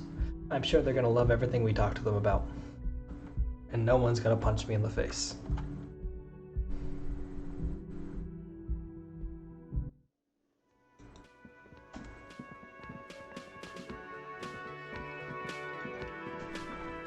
Speaking of, let me quick save. In case someone punches me in the face, which I think we all think is not gonna happen. The clowns are still hanging around. What is it now? Who can be for sure? Klasia says she wasn't raped. Fuck! I knew that fucking whore couldn't be trusted. The big man's eyes and veins bulge. He's hit a nerve. Titus is furious. No, more than that. The loyal Titus feels betrayed. For the record, Titus Hardy did not explicitly specify the victim as a whore, nor did he say anything about trusting her. Oh, shut up and stay out of this, Liz. He raped her. He was out of his fucking mind. You have no idea. He turns back to you. She's just in denial, asshole. You don't understand the traumatic experience. She's shutting down, and she doesn't fucking trust you. Yeah, she's crazy, you know. A crazy bitch. You know the type. She's fucked up. The rat-faced man says carefully. Those are your carefully chosen words. They're shanky. Good stuff. What are you talking about? She was very lucid. She wasn't raped. The witnesses' statements were very clear. The lieutenant's voice is beginning to betray his agitation. Lawman, I'm at the end of my goddamn rope with you. I fucking told you not to push her. He says through clenched teeth. His hands become fists. And you went and pushed her. I am gonna fucking... Something breaks in him, and he takes a step closer and says, Titus Hardy! Her voice rings through the room like a warning shot. Success. Titus backs off. Fists down, everybody. Goddamn, no one tells you to put your fists down. Everard personally sent me to take care of this. If this goes south, we'll all be in the shit. But you, Titus Hardy, are going to be buried. Am I understood? The room is so quiet you could hear a pin drop. The rest of the cafeteria has gone quiet, too. I got that because I have a +3 in perception now. Someone has to rush in to break the tension. The second in command. Look, Copper. We know that that fuck was a rapist and a killer. We got him confessing to it on tape. The tattooed man snaps his fingers to get your attention. Show it to him, T. What's the harm, right? He turns to Titus, who's still breathing heavily. Here, jerkwad. Listen to this shit. And then come back and tell me the soldier of the apocalypse was an innocent man. He slams an audio tape on the table. Another apocalyptic actor in town? Why should I care about the tape? You lied to me. You don't care about evidence. The fuck are you a cop for, then? His eye twitches. Pigs, T. They don't care about getting the truth. They care about getting convictions. They are fucking keeping a score on their bulletin boards. I won't be on your bulletin board. If you don't listen to the tape, we got nothing to talk about. Like that. Now everyone's just incorporating bulletin board in their conversation. So what's on the tape then? What's on it?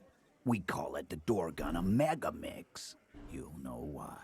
Won't you listen to it? Where'd you get this? You think we go into this shit deaf and dumb? You RCM aren't the only ones who know how to bug people. There's no university degree for that. So you've bugged them. How? We have machines. We're in logistics. How do you think a harbor works? It's advanced stuff. He nods. Understood? You've listened in on their communications. How long? Takes a little note. Since way before their chief started taking swing lessons. Things got nice and quiet after that. Took me a little bit to realize what he meant by swing lessons. So, which one of you is doing this advanced radio work then? It's not advanced. You just hold up in a coop all day, writing down what they say. It gets hot as hell in there. Heavy man wheezes. Don't put yourself down, Angus. It's important work. The chief picks his beer back up to offer a silent toast. Yeah, man. You're like a radio genius or something. Those notes are some in-depth stuff. Indexes and shit. Where can I listen to this? I'm sure we can find a tape player. Lieutenant whispers. Where can I listen to this? Why don't you try shoving it up your ass, genius? Well, Shanky, because my ass doesn't play tapes. It's specifically for 8-track and CDs. Yeah, play it with your ass, cocksucker. His voice echoes like thunder in the small room. I'm sure we can find a tape player. It's not a problem. He repeats calmly in a hushed voice. Your room had one. Or maybe it's too broken. That's enough for now. I'll get back to the Don't investigation. forget your tape, lawman. Compliments of Titus Hardy. I'll take the tape. You do that. Oh, and keep it. Maybe you'll need a reminder of human ugliness someday. I've got enough of those. Thank you very much.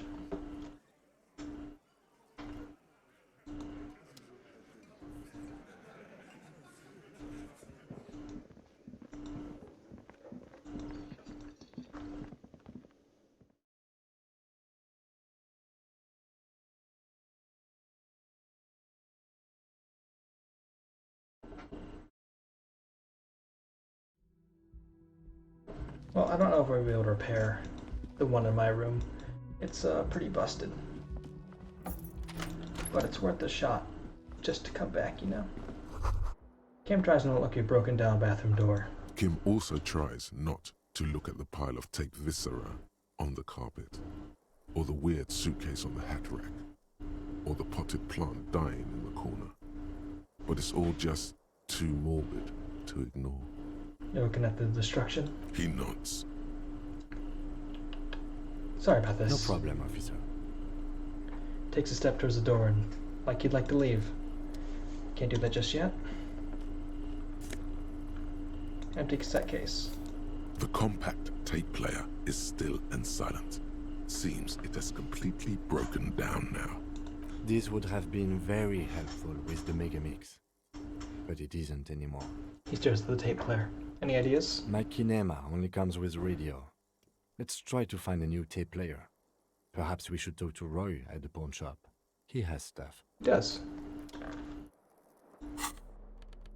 He absolutely does.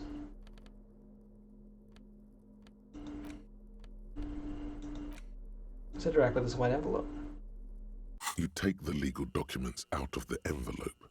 A 12 to 40 month construction period and the zoning plan in the addendum. Look at the zoning plan. Did we solve the murder yet? Not yes yet, Kratom. In fact, the murder just got a little bit more complex. How you doing? The youth center cuts into the ocean like the bow of some great modern ship. Apparently, it's going to cover most, if not all, of the street and the square between the existing houses. It's 3 stories tall. Chillin'? What about you? I'm chillin' too. We're both just chillin'. Chillin' in this town filled with murder and mystery. Kim, what do you think of this? I'm no property lawyer, but it looks fine. I Okay. like print size. They're not selling or leasing anything. It's not a perfect solution, but... He shrugs. Trying to find a loophole on this, but it's an 8% check. There doesn't seem to be anything of interest here. No fine print. You're smart. You can read. I'm definitely not smart. I have a +1 to logic. I have a 0 to logic. I'm very bad at logic.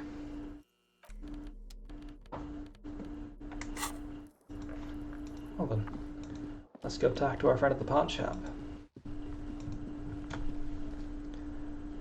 I need to check the task for talking to the balcony smoker, because the balcony smoker, it said I'd have to come back tomorrow at 21 o'clock, but I think I might be able to come today at 21 o'clock. which is in 5 hours, but you can't see because my face is in the way. Visit apartment 28 sometime after 21 to see if anyone's home. Yep. Let me just pay Gart the money I have right now. Can I help you? About my bill for Got the tonight. 20 real? I do. Here it is. Good. You got the room for the night, but remember, you'll need another 20 real tomorrow. How could anyone forget, asshole? Yeah. Stop charging me rent. It's rude as hell. Got money over there? Don't mind me. I'm just gonna take this 50 cents. Part of these men who absolutely hate me.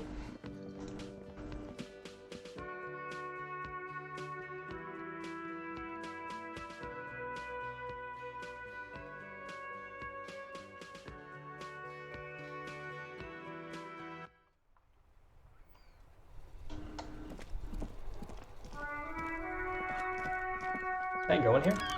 No.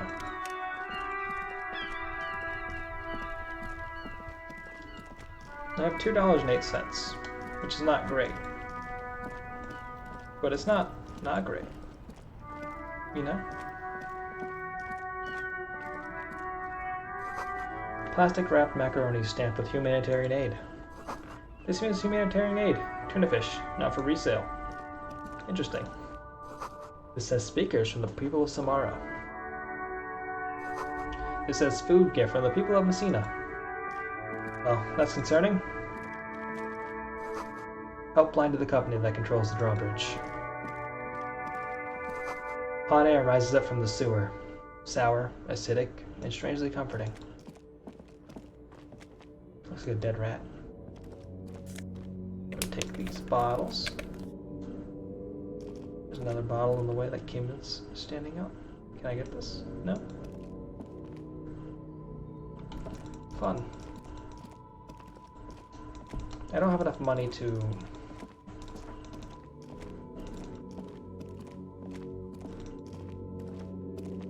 buy the stuff in the pawn shop just yet, which is a problem for me because I need the stuff in the pawn shop. Water, lock out of order until Wednesday, 7:15 a.m. That's tomorrow. G'day to you, officers. A burly man hangs out by the waterlock, carving up a generous serving of salami with an old hunter's knife. His eyes are fixed on a man stranded on the other side of the waterlock and on an enormous billboard that has fallen down into the canal between them. Is this how you live your life, sir? His posture is relaxed. Despite his powerful build and the knife in his hand, this man resorts to physical intimidation only infrequently, if at all. What are you doing here, man on the waterlock? My friend Barry the Butcher is stuck on the other side of the waterlock. I'm keeping him company and eating his salami.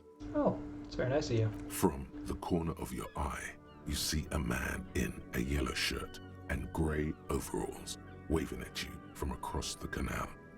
He seems disappointed about the wreckage on the waterlock and the salami. Very good stuff.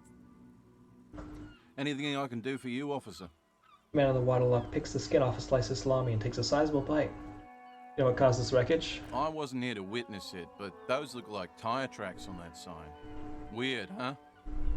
Then again, plenty of daredevil drivers in Rivershell. The words daredevil driver sound ominous to you. Sounds like Too someone. bad it also takes a year and a day to repair anything around here, especially a waterlock. The rest of the coast is closed off till then. Do you know what's further down the coast? Well, there's the fishing village, an abandoned fish market, a bizarro church. Not much use to the congregation, though. There always seems to be something wrong with it. He thinks for a moment. Yeah, not really much else. Just bombed out ruins.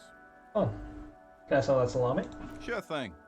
Hey, thank you. He cuts off a slice of salami. It is salty, it is savory, it is chewy. The hangover only makes the salami more tasty. Want some too, officer? He turns to the lieutenant. Why not? Lieutenant ponders for a moment, then decides to go for it. He takes a slice of salami from the man and chews on it. Right. Thank you. Let me hit this button. A couple of indicator lights are missing from this control panel. Loose wires dangle from the now vacant holes. In the middle is a lever. Beneath it, a small metal plaque. This panel usually closes the water lock, turning it into a bridge that lets you cross the canal. But there's a crashed salmon and butter sign in the way. Pulling the lever probably won't do anything. Pull the lever up. You pull the lever all the way up until the metal clicks against the contact pins. You hear a soft clunk. Then, nothing happens. Push it harder. Nothing happens. A cold gust of wind blowing in from the sea interrupts the silence of the situation. Lieutenant hums to himself while staring at your activities. Release the lever. The spring brings the lever back to its original position. You still need to close the water lock to get across the canal. Some other way. Some other way, some other day. Wasn't there a sign over there saying functionality will be restored on Wednesday morning? Yeah, but I thought maybe it meant last week, Wednesday. That's a reasonable thought. Take that.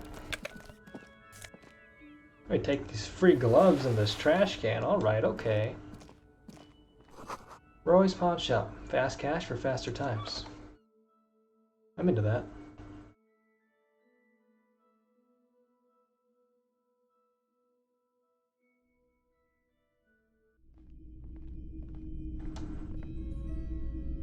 Interesting. This wasn't highlighted before. Wow.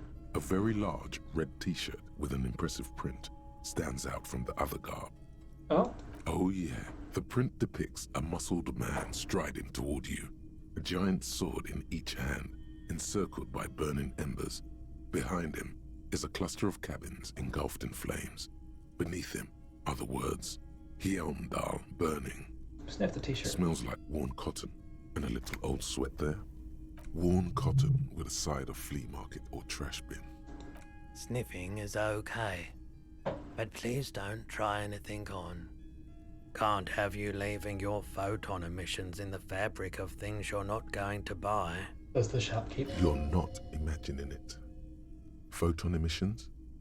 What is he talking about? What's the deal with the man on this t-shirt? It's the man from Hjelmdal.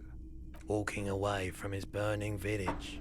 Yes. Their matter-of-fact tone belies their surprise at the fact that you didn't recognize the figure in the print. Guess I'm supposed to know who this man from Hjelmdal is. But I lost my memory recently and I need help remembering basic facts about reality. Huh?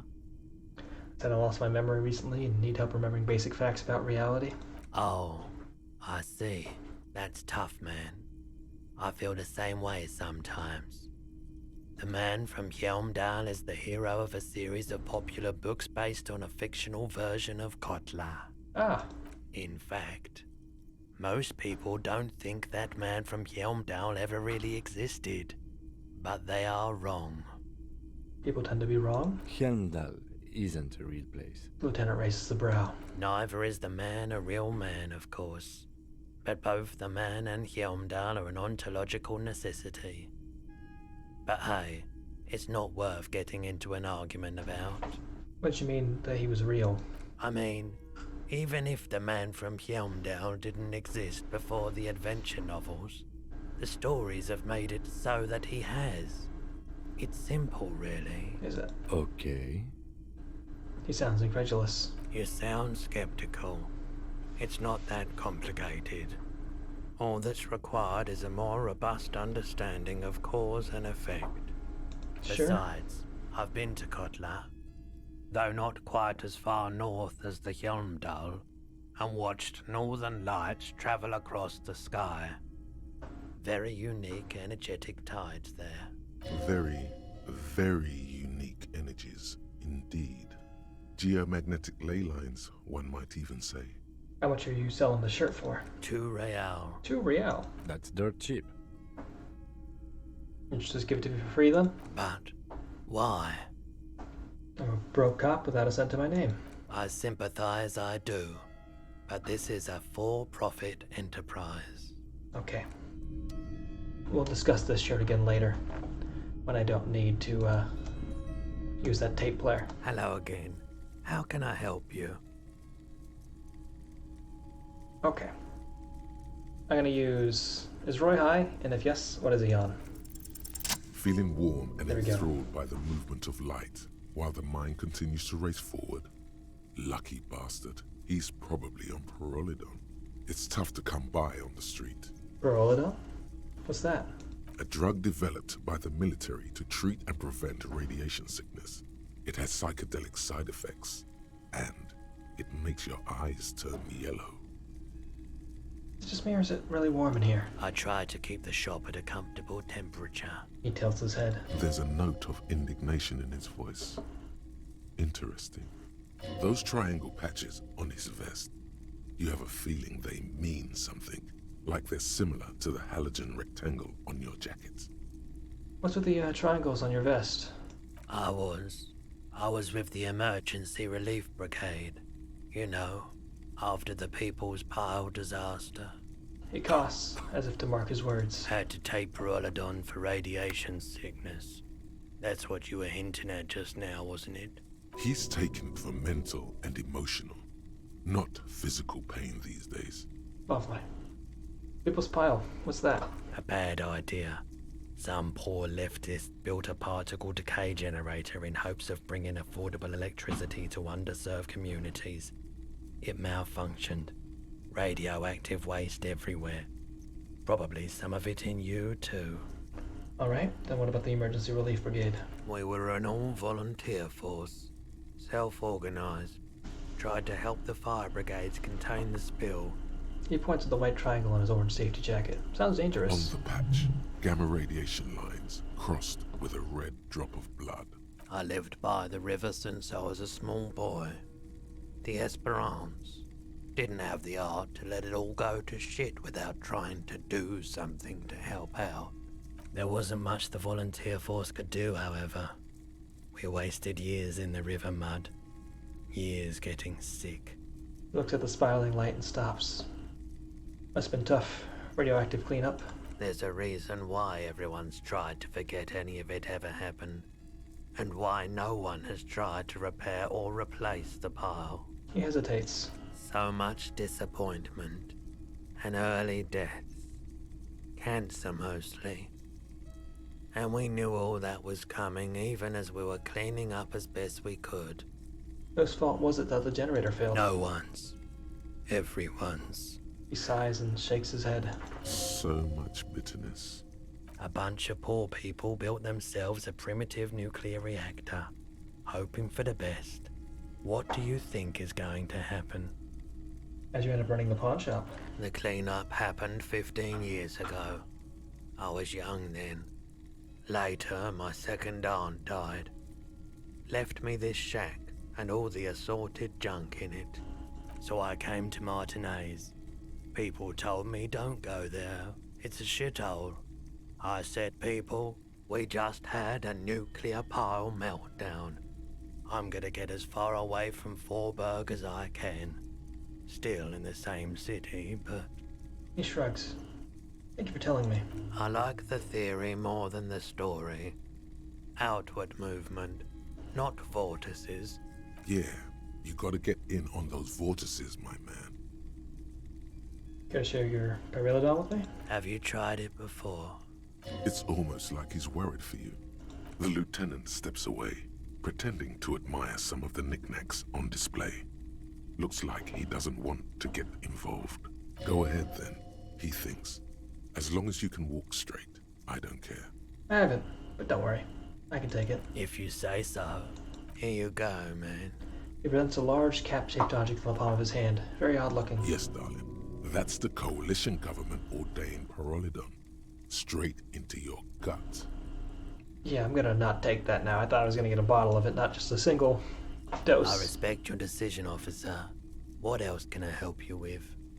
Looking for something that plays a tape for police business. Yeah, we still have those boom boxes on the shelves.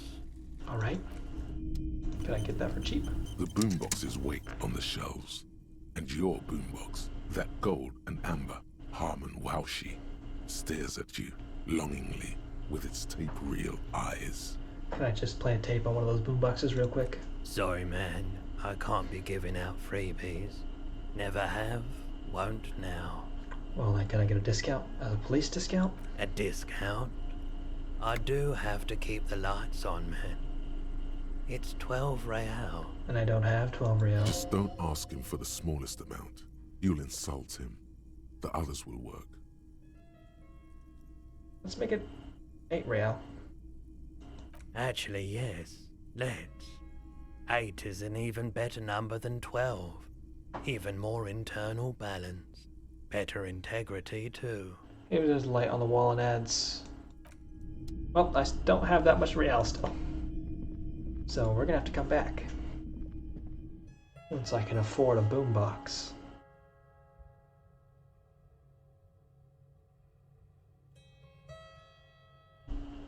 Which maybe never.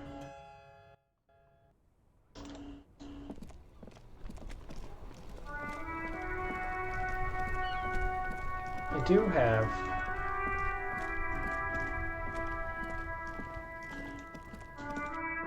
my bottles of stuff.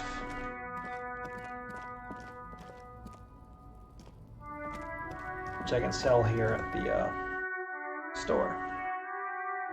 Technically I could sell some of my clothes, but I need those for stats. You know.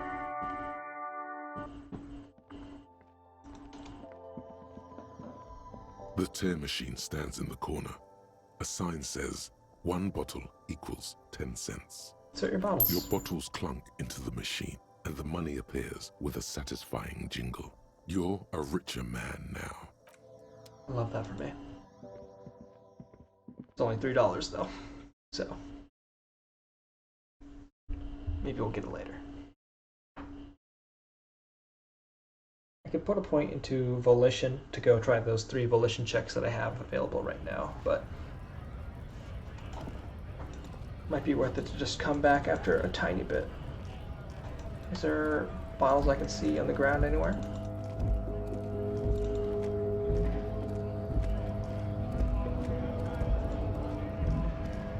Some coins? Guess my perception's a little bit higher now, so I can actually see things on the ground.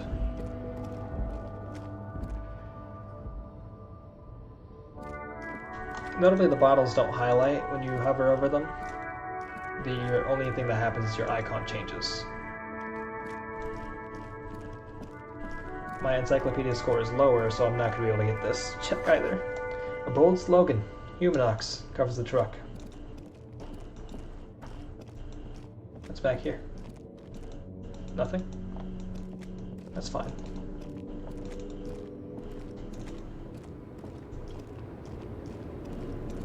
You still like the way you are? The woman still. Yep.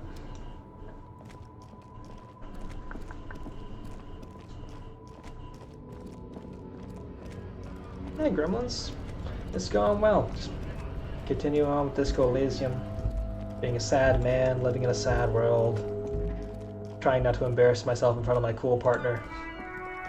You know, the usual. How about you? How are you doing?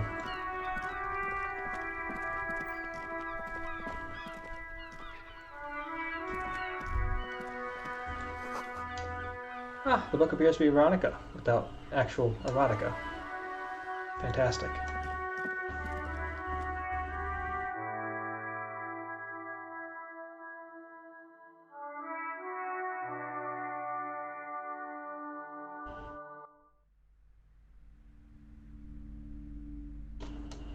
I've not talked to this lady yet, so... Welcome to Crime, Romance, and Biographies of Famous People. My name is Plaisance.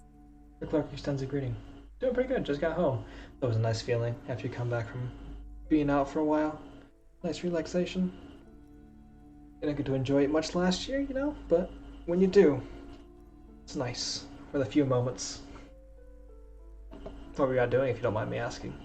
Be welcome, and please take responsibility for the energy you bring into this space. I always do. A golden pendant hangs around the woman's neck, in the shape of what looks like a tiny fish head trapped in amber.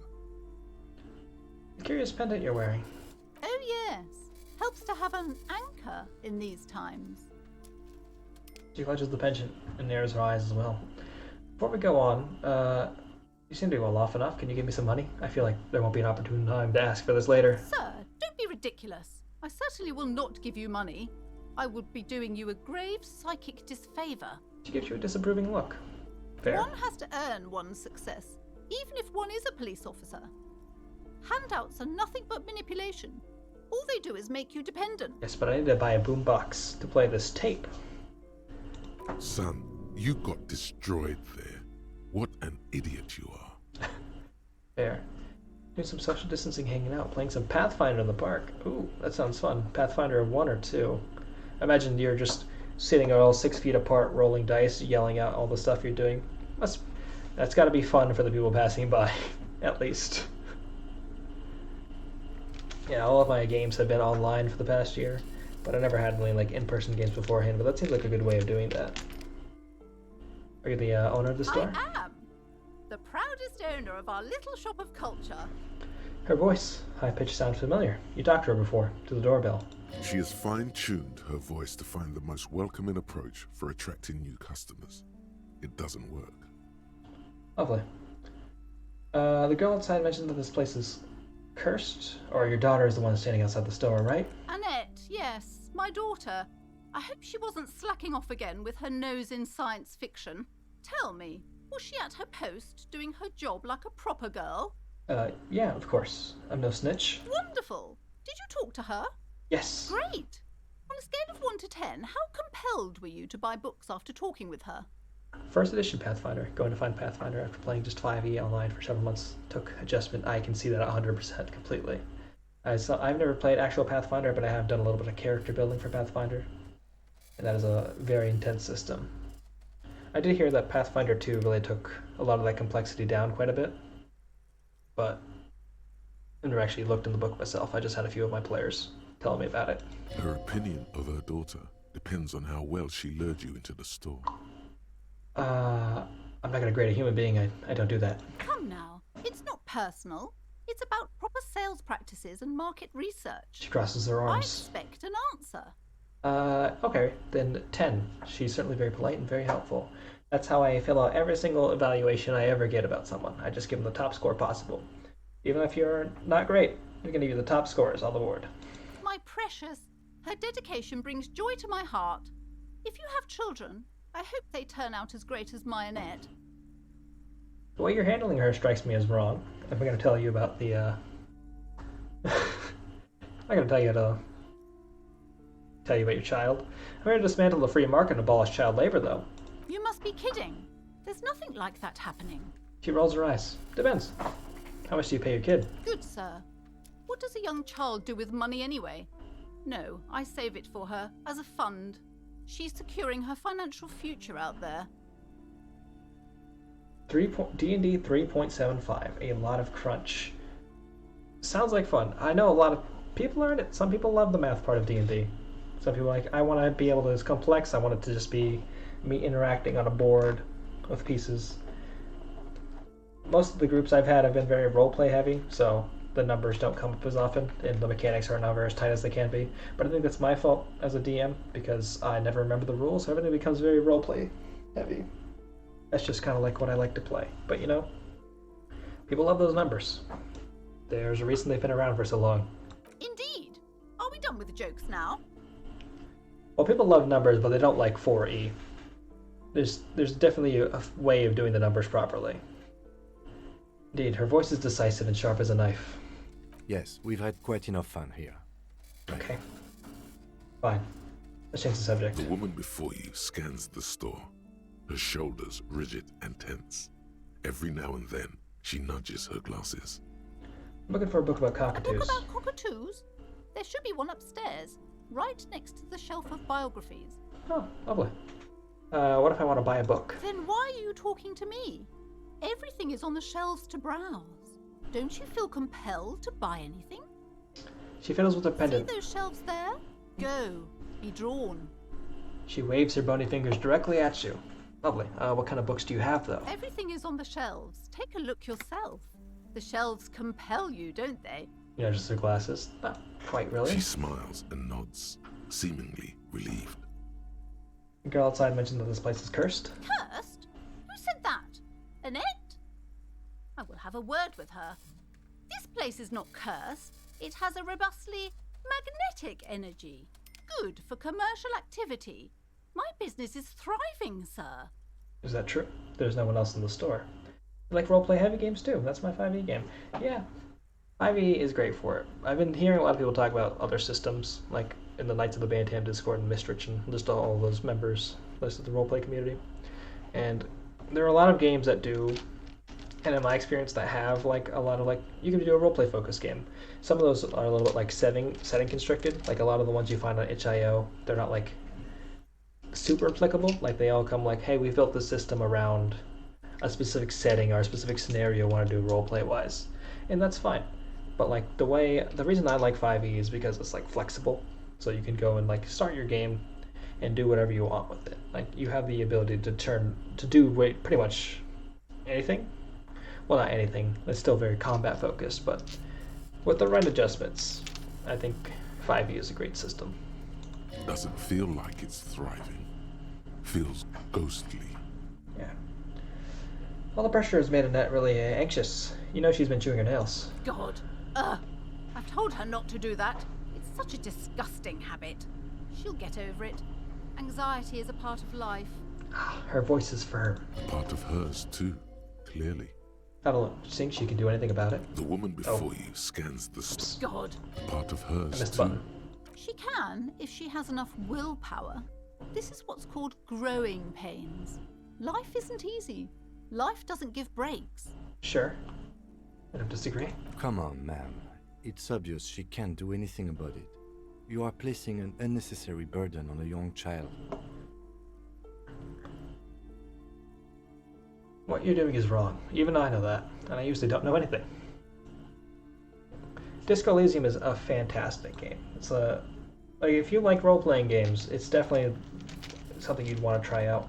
It's very focused on character development, like in terms. It's like there's like no combat in Disco Elysium. Yeah, there's like certain checks you can do, but it's a lot about like walking around town, exploring the world, and also exploring yourself as a character. I like to focus, like when I described it to people before, I was playing my second playthrough of it right now, which was like a focus on like, it's you kind of discovering who you are as a person, but there's enough like in these other characters, and like enough in the world for you to like also be exploring the world itself. So I'd say it's kind of like equal parts, learning about who you are as a character and building your own character, and also just learning about the setting and learning about the world. And the two interact well, but like I don't think they like mesh perfectly together, for sure. She stands stiff and severe, silently fuming. 10 or so seconds pass without change. But it's a gorgeous game with some fantastic, just great writing. And now with the voice acting patch, it's also just fun. It's just like having all these characters and all these voices talk to you. It's just great. Oh no. Hold on. I need to invite her inside and apologize. She must be freezing out there. All of a sudden, she exhales sharply. Her shoulders slump down. There. I don't know what to say to you. My husband, he tries to teach me business lessons. I have what my mother called a dull mind. All this stress. She stops, but her mouth keeps moving. It sounds like both the husband and the mother treat her the way she treats Annette. You're like Annette to your husband and your mother. Oh. Well, my mother was horrible, of course. Absolutely perverse energies around that person. But my husband... She shakes her head. My husband is completely different, of course. Is this husband Annette's father? Yes. My husband is a successful entrepreneur east of the river. If only he were more involved in the business we're running up here. No matter. Soon we'll both be off for Grand Couronne. Grand Couronne? What's that? It's a proper place to live. One of the most peaceful neighbourhoods east of Jamrock. You may know it for its massive housing projects. Oh. Most of the buildings are empty at the moment. It's a great opportunity to get ahead of the crowds. Better times ahead for sure. And your husband's also involved with the bookstore? He made the initial investment. Since then, he's been what you might call a silent partner. Is she an only child? Yes, I'm afraid so. A real treat she is. It would be nice if she had... No, we couldn't have afforded more children, really. Not in this economy. He pauses for a second. Of course. Yeah, this economy. Why not? We're quite busy people, you know, my husband and I. Quite busy. Children are a lot of work. You don't look like a father, so I don't expect you to understand. So the weird glasses are... The bloated face. I'm sorry. I'm sure you do understand. She catches herself. She told me she doesn't go to school anymore. She's been too busy helping me here. So she studied at home this trimester. This is a temporary solution, of course. Placence nods. I assure you, I of all people understand the importance of education. She will be back in school the moment the store takes off. Alright, I had something else in mind. The woman looks aloof, her features much softer. Occasionally she glances at her daughter's silhouette. Farewell for now, then, book peddler. Let me go talk to the daughter real fast. Oh. Old sports magazines tucked away in a dark corner. I'm sorry, sir. I can't talk right now. I'm very busy with my homework. I have so much homework now. Oh. You just can't win. What are you doing now? Math. It's really difficult. Like, really. They say you need it to get rich. Better than standing outside in the cold, I guess. She looks into her notebook with trepidation. Oh, I found something while you were away. Suddenly she smiles and perks up. What is it? I thought this would fit you. Like, thanks for helping out. Oh. Not me. The city, I mean. Like a detective does. She gives you a hat, almost exactly like the one Dick Mullen wears in the covers. Where'd you get this? Just what Dick Mullen would ask. I got it from behind the curtains. I'm not really supposed to go there. It's a fedora? It's a detective hat. Yes, just like the one Dick Mullen wears all the time. You'll look way more serious with that. Oh. Right, I have to get back to my homework now, before Mum notices. Man, this is hard. She looks back at the infernal scribblings under her nose. Well then, let me put on my cool new hat, y'all. +1 to encyclopedia. I can't look up. But I'm going to take a short break because I've been streaming for 2 hours and I'm out of water and coffee. So I'm going to get some more water. Be back shortly, y'all.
Back. I always feel bad when I come back and I stop a song that just started and I think it's really good. But you know, sometimes you gotta. And yeah. This game has a shocking amount of fashion in it. But you know, not all of it's great. And you can definitely, I think there's a way you can become very judgmental of other people's fashion, but I don't remember how to do it. The book collects the national recipes of Arda. They are all about the lake trout. I want to go behind this curtain. You see a set of tattered curtains blocking the way to another room.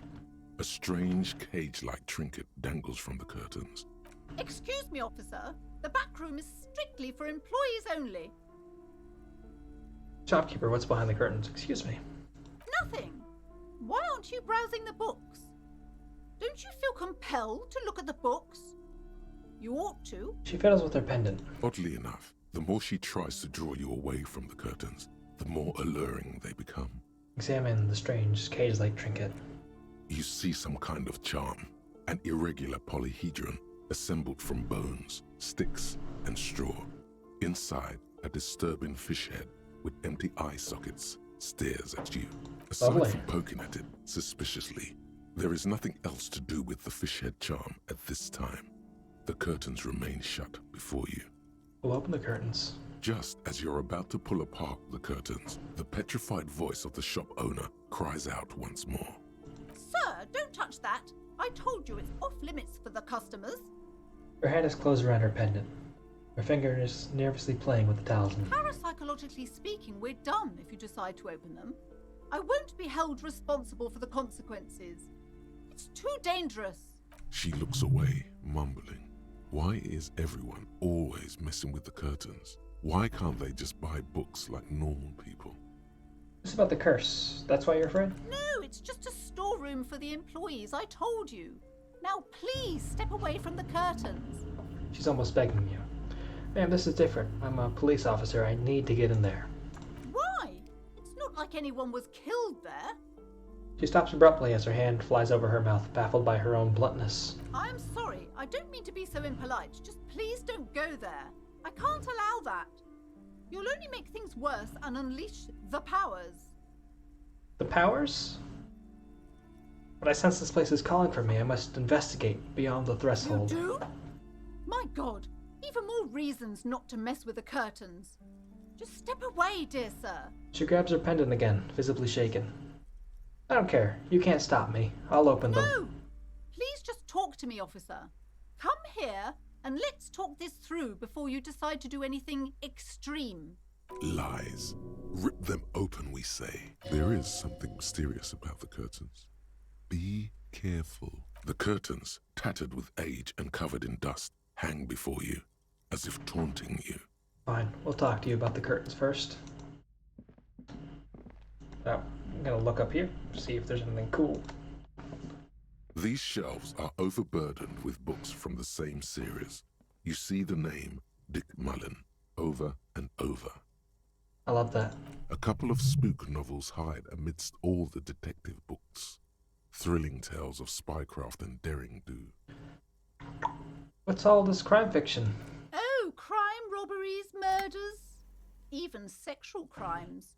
She We're lowers her fortunate voice. to have Dick Mullen and his stories to sort all that out. You're a police officer, apparently. You should buy all of these. They really do teach a person how to be a proper detective. Well, I only have $4.30. I need them to buy a boombox. Crime fiction is a disgrace. An asinine misrepresentation of the physical attributes of the arduous everyday work of actual police officers. Oh yeah, the Twitch integration stuff for Disco Elysium is very intricate. They definitely put a lot of work into that. I don't know the full extent of it because I have these buttons on the side. I think one of them's like, hey, choose an option, and I think you can influence my stats as well. But I've never actually done them, I think. These books greatly overstate the excitement of police work, glossing over how long it takes to actually follow up on leads and eliminate dead ends. But the fact that you have access to look at my stats and also like my casebook is very helpful. What's more, they completely ignore the psychological hardships of year after year coming into contact with people during the worst days of their lives. Not a single mention of all the stress this work creates upon the officer's family. Detective fiction just doesn't tell the truth at all. Now, would you like a list of all the books found on the shelf? No, I think we're fine. Shelves filled to the brim with crime. A quaint picture book brochure, very colorful. It's a tomb of fascist magic. Rather candid. Another boring book, just discarded here. This bookstore is not strictly about crime, romance, and biographies of famous people. There's also a wide range of paranatural literature. Sir, Keep, what are these? Sir, please, no browsing in that shelf. That wisdom is not for free. Uh-huh. I can't have you end up, like, opening a police store next door and stealing my customers. Oh no! Amidst the various books, you find one written by someone Where's named the manga Matthias section of this Barnes & Noble? Dundas. It's about wholeness, unity, balance. The point of the book, and many others on this shelf, is to give people medicinal advice in situations where they don't have access to paid health services. Huh? Interesting. Various paranatural books still litter the shelf. Alright. Look at this map then. Several maps have been attached to a bulletin board hidden inside the alcove. They're held up by small pins. The board has come loose from one corner. The maps look old and faded. Your eye catches a map of Insulinda, a map of Revachol, and a map of Martinez. This large map displays archipelagos. You see a constellation of small dots on the light blue emptiness of the Insulindic Ocean. The largest in the northeast is La Caillou. You are here. Another, far away in the southwest, Seminese Islands, Ile de Fantôme. What else? Ozon, Laurentide, Fas a la Mer, Archipelagos, North Arcade Islands. All just specks of dust on the vastness of the Insulindic. On the edges of the map, the color fades into a blur of dotted lines, black and white. Lovely. In the northeast, a dust mite stands on the north coast of Caillou. In a bookstore, it's you. It's me. Radiating outwards from you, the suzerain Revachol. With a radius of 80 kilometers, still, the crown jewel of this Isola would be barely visible. Squint, can you see the cities on the islands? You can, on Caillou, Revachol, a single black star, on Ozon, Fondelier, and Vilmandu, on Archipelagos, Croyan-Moran, Villiers, on Seminine, Olduvai, and on Laurentide, Deora of the Seven Seas. Lost little pearls of light, tiny fires in the dark. Look at the edges. The ocean breaks apart into a tangle of cosines and azimuths, all pointing into pale nothingness. Windy is the north azimuth. Grad is the northeast azimuth. Samara is the east azimuth. Seol is the west azimuth. Isolas, they're called. Lovely. Connections to other worlds. Words past the Insulindian, unknown to you. You only know you've never been there. You have little idea what they are. Distant stars, gods, but looking at them makes you feel almost non-existent. Whatever they are, the Isolas are immeasurably large compared to you, and very, very far away. Perhaps they are gods, gods of distance and outer dust. Lovely. Look at the map of Revachol. The north coast of a verdant island is shattered by the delta of a river. It is the River Esperance. Countless bridges put the shards back together, connecting city blocks to river islands. La Delta says a great artificial heart in the center, teeming with life forms, and construction. To the east, rolling hillsides, Le Jardin, Stella Marie, the suburbs of Saint-Baptiste, swallowed up into the megacity. They sound rich to you. This is Rivershell East. And west of the river? Houdon. It's somewhere to live. Not bad. Then there's Jamrock. It's bad. People shouldn't live there, but they do. Then Forburg. It's almost as bad and much larger. Then Coal City. It's the worst. And Martinez. It's so small you can't even see it on the map. No, wait. There it is. North of Jamrock. The strip of coast next to the Greater Rivershell Industrial Harbour. It looks downright despondent. It's almost Coal City, to be honest. No, Coal City is worse. A charred limb. Rain falls on its slick black streets. And then there's the burnt-out quarter in the heart of Jamrock. Is it cold in this bookstore? Or is it just you? Oh. No, this is somewhere to be. This is all you have. But it's still something. Streets and sodium lights, the sky, the world. You're still alive. It's always good to see.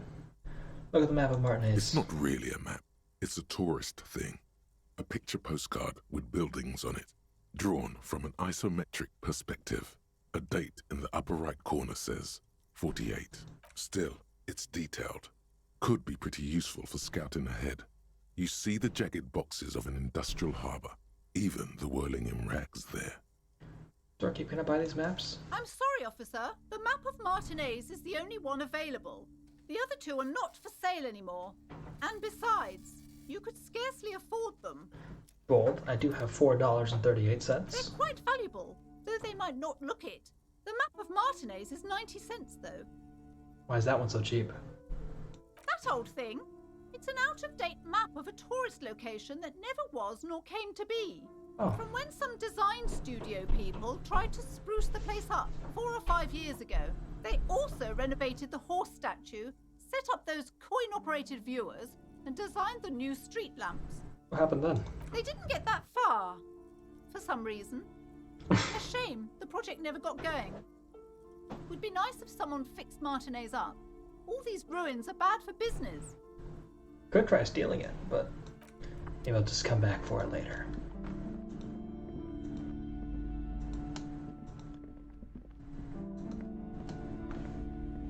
Hello again, esteemed officer, and welcome to Crime. Why are you so upset about those curtains? And biographies of I just want to know what's on the other I already side. told you, it's just a storage room for employees. I don't understand why it's so important to you. I feel drawn there. Just let it go, officer. Go buy some goddamn books. You're supposed to be drawn to the books. If it's just a storage room, then why do you have the strange trinket on the curtains? It's just for decoration. She waves under your gaze, mouth pressed into a tight-lipped smile. Then something breaks. Okay, fine. It's because this place is cursed. Just like Annette said, they don't call it the doomed commercial area for nothing. Well, Are you happy now, officer? Happy that you've ruined everything? she closes her eyes and starts mumbling something to her pendant. Host of hosts, she prays. Guard me and my honest business venture from the curse that lurks behind the curtains. All right. Take it easy. You've broken her resistance. Pushing her further will gain nothing. How does this curse manifest itself? The curse is so much worse than you could imagine. It's a disease, eating at the very foundation. Shiver runs through the woman as she looks around the dimly lit store. It's the curse of financial distress. Oh no. Of ruin and bankruptcy.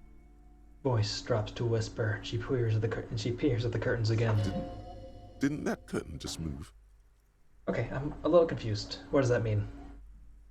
Everyone knows that all the previous companies in this building have sooner or later declared bankruptcy, and their malicious spirits are still here, feeding off bad business practices and disappointing income statements. Corporations are people, and also corporations can be ghosts. That tracks, I guess. There's something wrong with this building, I can tell you. Ever since I arrived, I've sensed an eerie, lingering presence, as if I was unwanted here.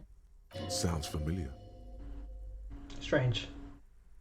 I feel unwanted too. What does it mean? Truly so? Perhaps the dark energies are leeching off you. You You shouldn't stay in the store too long. It may be dangerous. Have you sought help from anyone? Yes, I've contacted numerous parapsychologists and even a pair of Simonese mediators. They provided me with the wards. She nods the strange cage-like trinket on the curtains. The wards help to keep the doom at bay and protect us against the darkness that lies further in the building. Even though now I fear, it's not enough. Is your pendant part of the wards as well? Oh, this? No, it's a special Himian amulet, blessed by desert pygmy shamans, with a spell of compulsion. It's to compel people to buy books. Oh, weird. There are numerous spells cast throughout the store. I had the books anointed with a different inducement spell, for example. It's guaranteed to boost sales 15%. Well, would you want me to take the case then? I can investigate, see if the curse is real. Most certainly not. I don't want anyone who's not familiar with the psychic arts to get involved in this mess. Stay away. Leave the spirits be, so they can return to their slumber. Psychic arts? Sounds right down our alley. I don't know. Convince her to let you investigate the doomed commercial area? Absolutely 100%. Success. Slither up to her, you silver-tongued fiend. Show her what world-class perfidy looks like. Ma'am, I came here to help. I've handled paranatural situations before. Are you sure? Don't think I haven't seen charlatans before. She looked skeptical.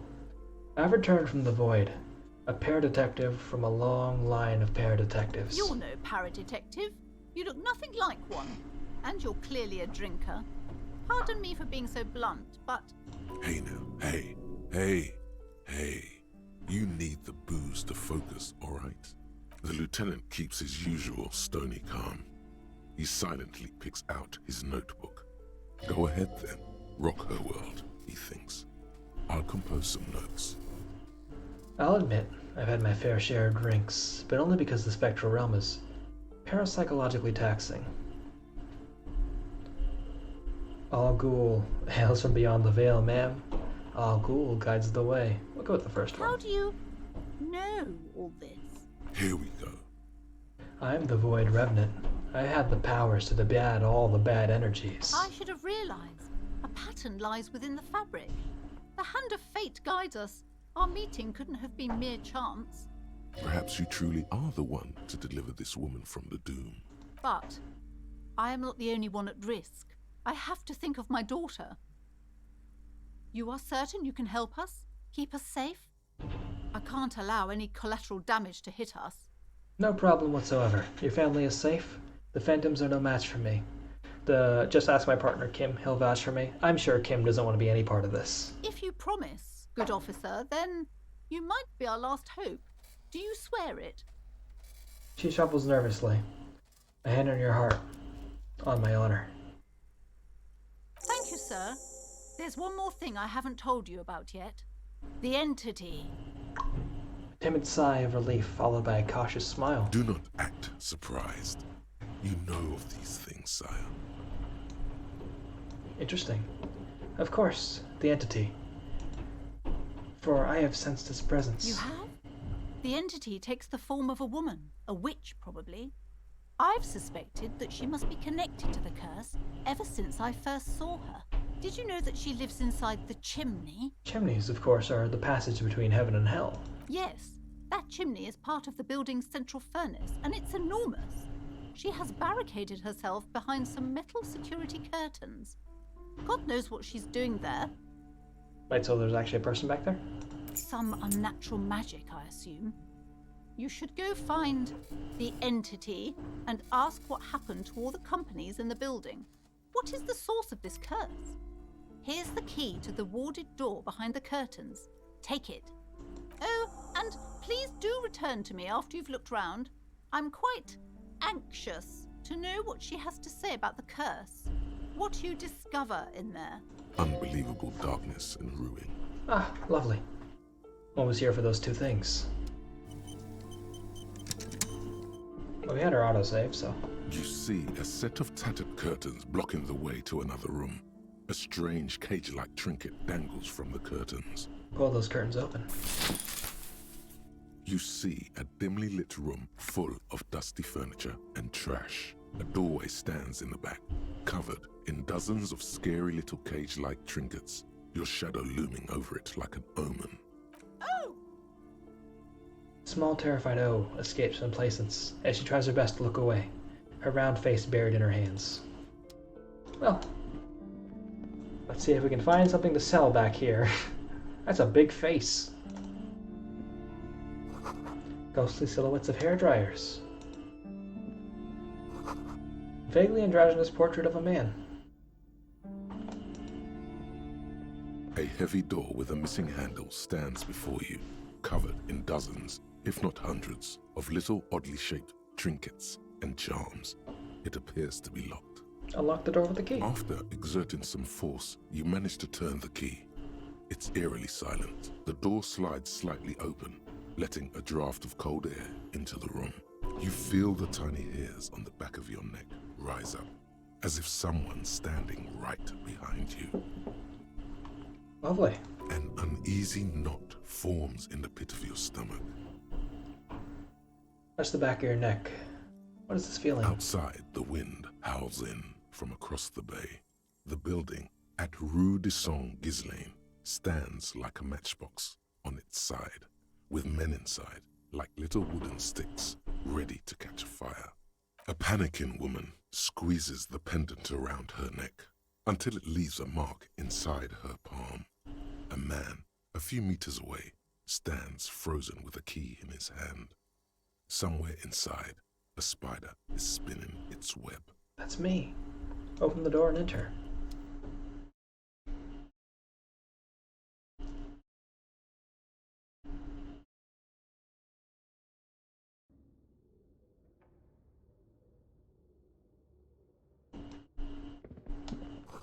His hand is dripping from a punch bag.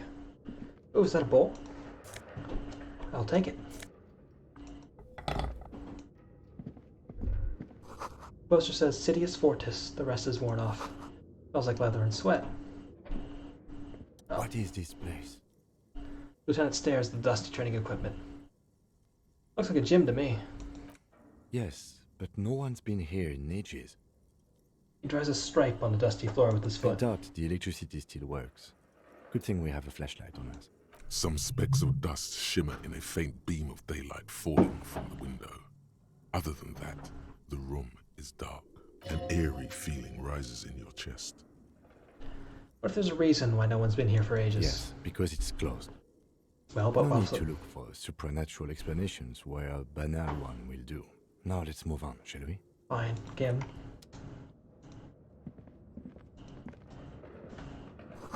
Worn out wall bars. They look unsafe. A barbell lies on the floor. The color has worn off its weight plates. How did the color wear off? It's 60 kilograms. Your triceps hum at the sight of these weights. Show the world what kind of beast it's dealing with. Lift them. Yeah. Why does it feel so familiar? It's familiar because I'm a weightlifter? No, it's not that.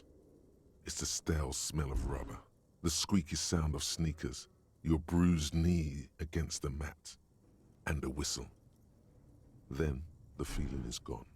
A memory from another life. When you were young and fit. Well, let me check to see if I have the appropriate clothes to lift this up. I don't have any bonuses to that right now. I'm looking for physical power ability. Physical instrument. This white tank top. That's the only one I got. The barbell waits patiently on the floor, like a dog for its master. More than a 25% chance. That's good enough for me. Success. Not the right color for success.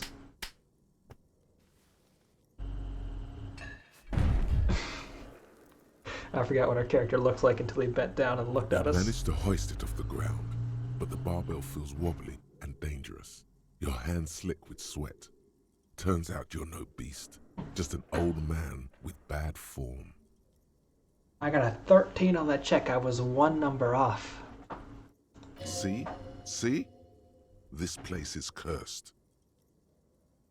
Fuck you, you stupid barbell. Seems like I'm a little out of shape, or maybe these gloves just suck. Proper weightlifting gloves would definitely afford a better grip.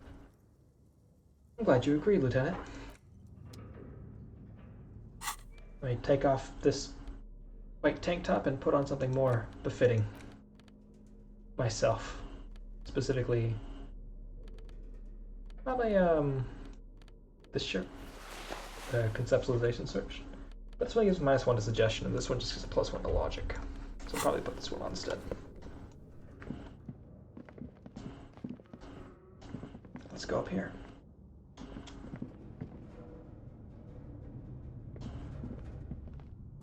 The hallway is blocked by old window panes and debris.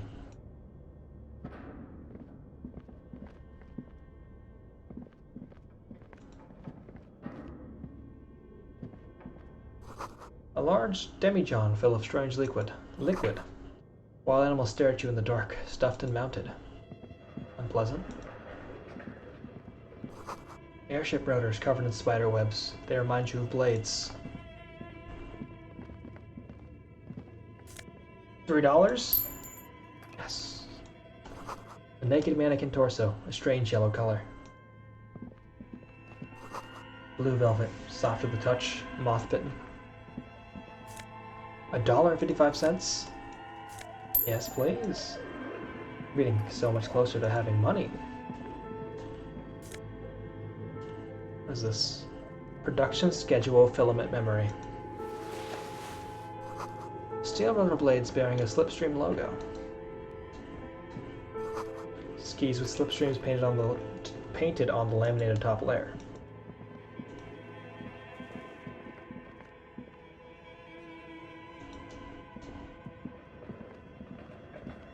Okay, I gotta go from there. There's another doorway back here. Your flashlight slides over an old green chalkboard covered in scribbles, sketches, and schemes, like some ancient cave mural. Some of the writing has faded with age, but you can still make out sections here and there. Photos and drawings have been pinned to the board. Inspect the drawings. These lithe, pointy-eared creatures appear to be different types of welkins. You make out autumnal candle welkins, casting wax-based magic. I think that's the second time this year I've heard the term welkins. Translucent welkins, with organs shining under their skin, and even ether welkins, hailing from the vast emptiness of sidereal space. I guess the other game I played that had welkins in it was also from, like, Europe, but like Eastern Europe. So maybe that's just like a cultural thing from there. Who are all Western those Europe. creatures? Never- Fantasies Eastern Europe. of a tortured, feverish mind?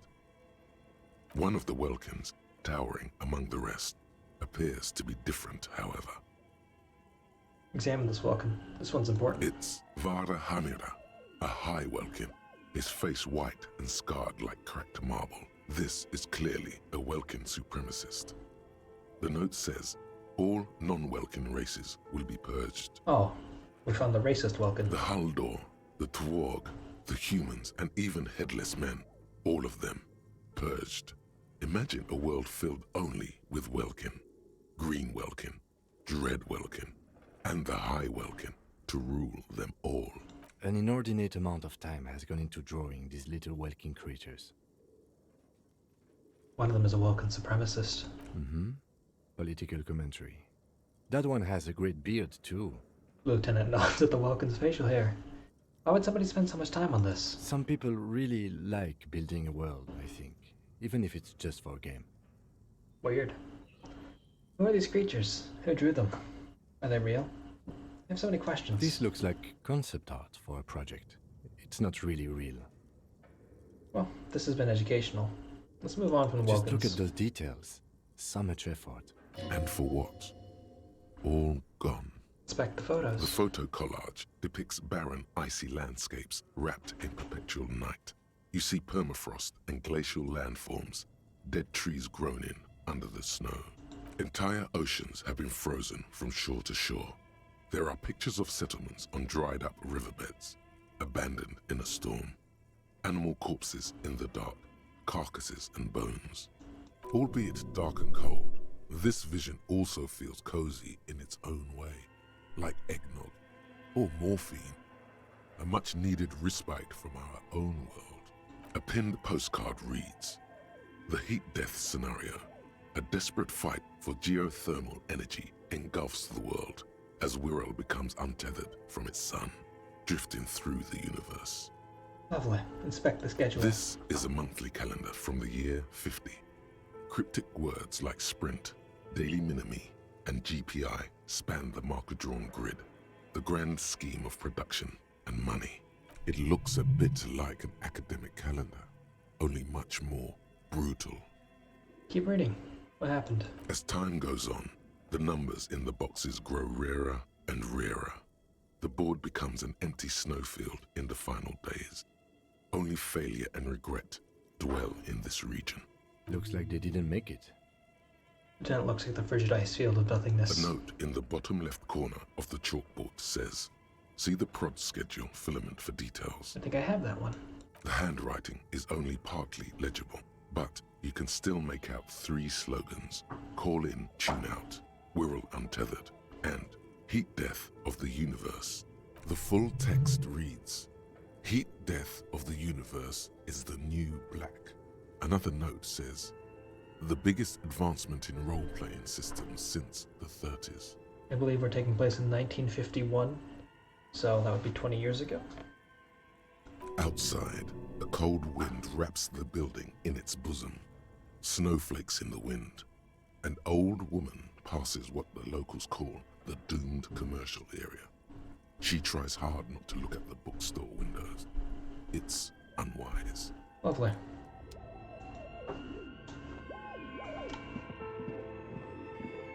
This appears to be some kind of machine with a cube-shaped heart and a wired framework. The keyboard has a rectangular on-off button. A piece of paper still hangs from the printer. A radio computer.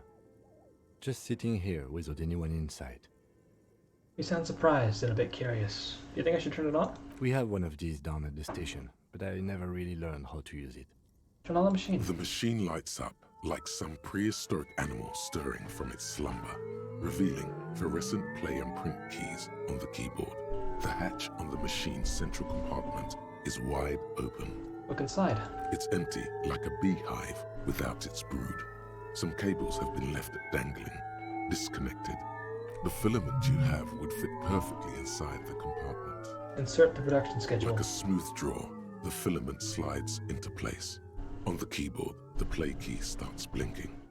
Press play. A bar of fabric right above the keyboard starts producing a soft hum. The sound of static seeps through the machine's planar magnetic driver. Have you stirred the ghost of the doomed commercial area from its rest? That sounds Could like this me. be its dismembered heart beginning to flutter? Oh no. It was already glowing and now it's also making a sound. It's probably some alien CO-like technology. The static gets louder, slowly filling up the abandoned hall, until a voice speaks out, crackling and old, cutting into the air. Good afternoon. Fortress accident en rue de Saint-Ghislaine. This is East Insulindian Repeater Station 1. Please repeat. Is this the production schedule? What's the production schedule? The filament you have inserted into the reader. You mean the glowing thing I put inside? Yes. Is that the production schedule? Yes. Good. Please repeat the password. Oh. You should ask her for a hint. A password? I'm really bad at passwords. Can you give me a hint? No. Oh. It's my birthday?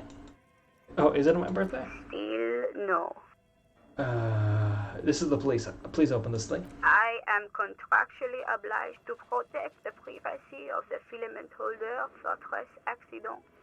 Without filing a warrant with Lintel, I cannot give you access to this filament. All right. I'm afraid we are not doing that, unless we want to wait for a month. Got it. Now, can you please repeat the password? The voice in the machine asks again. She sounds cold in the damp air. I don't know the password. Received. I will register this login attempt. That sounds bad. A login attempt. Something a criminal would do. Huh. Don't worry. Guess I'll go steal that map then. Passwords have a way of turning up sooner or later. Fortress Accident. Is there anything else I can do for you today? Why did you call me Fortress Accident? Fortress Accident is the company on whose name the terminal you are currently using has been registered to. Oh. Do you have any other information about this company? One moment. You hear her flip through a catalog before she reads out with the studious care. Fortress Accident SCA produces revolutionary interactive call-in radio games. That's what the catalog says. And what's that? What is this interactive call-in radio game? Any other questions? Oh. You hear her ask when the connection finally improves. Are you a machine or are you alive? Yes, I am alive. I am 74 years old and my name is Yvonne. How do you know that you're alive? She repeats passwords. Programming people are all paranoid. Ah. Yvonne, my partner tells me that you're here because the radio computer guys are all paranoid. But where are you? How did you know where I am? I work as a repeater at the East Insulindian repeater station. It's my job to know where you are, Fortress Accident. Ah. Completely understandable. As for me, well, I am sitting in my cubicle, surrounded by a wall of radios.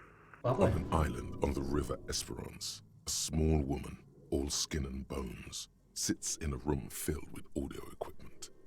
Thousands of tiny lights are reflected back from her prescription lenses, like stars in the dark. Lovely. Doesn't it get lonely, sitting there all by herself? Doesn't it get lonely doing this job? Lonely? Why would it get lonely? I get to talk to people all day. That's why she does this. Now, please tell me if there's anything else I can do, Fortress Accident. That's all for now. Thank you, and goodbye. The old lady's voice disappears along with the static. Tiles on the cube are still smoldering, casting the framework in a soft glow. Fluorescent play and print keys shine. Press print. Nothing happens. Oh. Alright. Let's look for this password. It's probably gotta be around here then, right? This old fireplace is covered in lines drawn in blue and red marker, the mesh spreading over the stone like blood vessels on alabaster skin. It looks ghostly and strangely ancient. A diagram for summoning some time-forgotten being. The symbols seem very esoteric. What am I looking at? Radio frequencies, it seems. UKV 123.6, UKV 123.7, UKV 123.9. Some written notes, too. Sparse and cryptic. Radio frequencies for what? Unclear.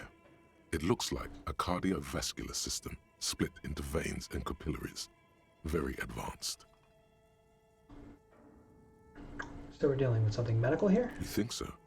The web is comprised of radio stations, all lead back to one red heart, titled the Game Master Frequency.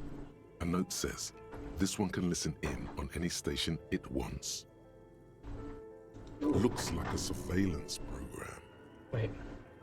Who's the Game Master? Someone very important. Oh. The leader of a massive on-air game built by these people. If it's a game, then who's playing? Whoever decides to call in to a call-in station, it looks like. A list of names under the stations suggests people across 6 Isolas would be playing. Muindi, Insulinda, Kotla, Grad, Samara, and even Ilmara. All of this is gone, left unrealized. My God. It's as if the less money they had, the more ambitious their project became. Why do you say that? The schedule. I know doom when I see it. The company was running out of funding. He nods at the calendar on the chalkboard, wiping his marker-stained fingers clean. What else? Nothing. It's just lines on marble. An echo from times long gone. No one has used the fireplace in ages. Lovely. He scribbled across a notebook. Developers of the most advanced RPG in the universe. Oh, Dr. Kim. Okay. What do you think is going on with that computer, chalkboard, and fireplace? It's just a failed business. The only question is, what were they making? Yes, that is the question. Lieutenant takes a step back, steepling his hands. It looks like one of those popular pen and paper role-playing games. Only these people were trying to automate it, make it work on radio computers. Interesting. Utter madness, he thinks, as a compliment. Has anyone never done this before? Not to my knowledge. They make automated games in Grad, Messina, Königstein. You know, places with industry. But I don't think anyone has attempted to create an inter-isolary game before. We just don't have the technology. How are they planning to do that? Through call-in stations. None of the players have to be physically present. Anyone in the world can participate in the game, as long as they have a two-way radio. Oh. Then there's the game master frequency that listens in on the smaller call-in stations. I think that was supposed to coordinate the stories, functioning as a master of ceremonies of sorts. Interesting. His fascination has swept aside other concerns for the moment. He's a little hooked. And this was a role-playing game? Indeed. Those Welkins are a dead giveaway. Role-playing people love that stuff. The world looks like a modified version of the We World board game, with hit death thrown in. He points to the chalkboard. What do you think happened to the company? No idea.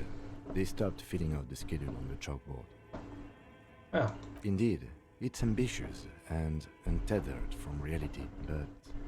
Lieutenant tilts his head, thinking, they were insane if they thought they could do this. It was just a play to cheat money out of their investors' pockets. The curse got them. I see no other explanation. The world is cold and lonely. This would keep it company. Let's finish it. Kim. It's too late for that, I'm afraid.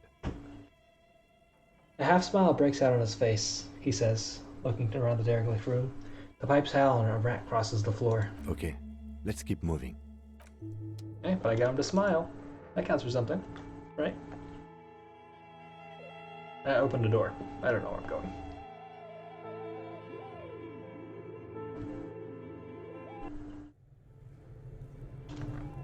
Hello. $2? And some magnesium.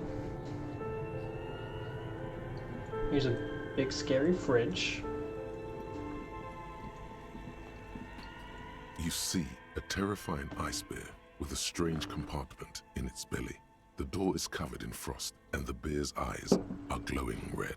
This ice bear is a hyper-carnivore. Be careful. What is this thing? It looks like a giant ice bear. The lieutenant doesn't answer. His eyes are glued to the animal. A sharp slice of light shines out from its mysterious belly door. Crack open the door. A gust of freezing cold air rushes to greet you. You hear a low grumble as the bear regulates itself. This is the inside of a refrigerator. The lieutenant takes a peek inside. His hand has found the holster of his gun. Relax, Kim. It's a fridge. Of course. Just a giant ice bear-shaped fridge. He relaxes his hand, his face bathed in the harsh light of the open fridge door. Let's take a look inside. Look inside. The shelves are empty. All you see are crumpled ice cream wrappers with the brand name, Revachol Ice City. A handwritten note has been attached to the door. The fridge is huge. Take the note from the door. You pocket the note and the little fridge magnets keeping it on the door. Examine one of the ice cream wrappers in there. A friendly cartoon bear smiles back at you from a glossy cellophane wrapper. It looks nothing like the fridge. Well. The paper still smells of vanilla and chocolate. What's this giant bear-shaped fridge doing in an abandoned cellar in the first place? Good question. It looks like an ice cream fridge. Lieutenant reaches for one of the wrappers. He sights it in the light. They tried to sell ice cream from this hyper-carnivore? I know. What an unfortunate marketing choice. Says the lieutenant.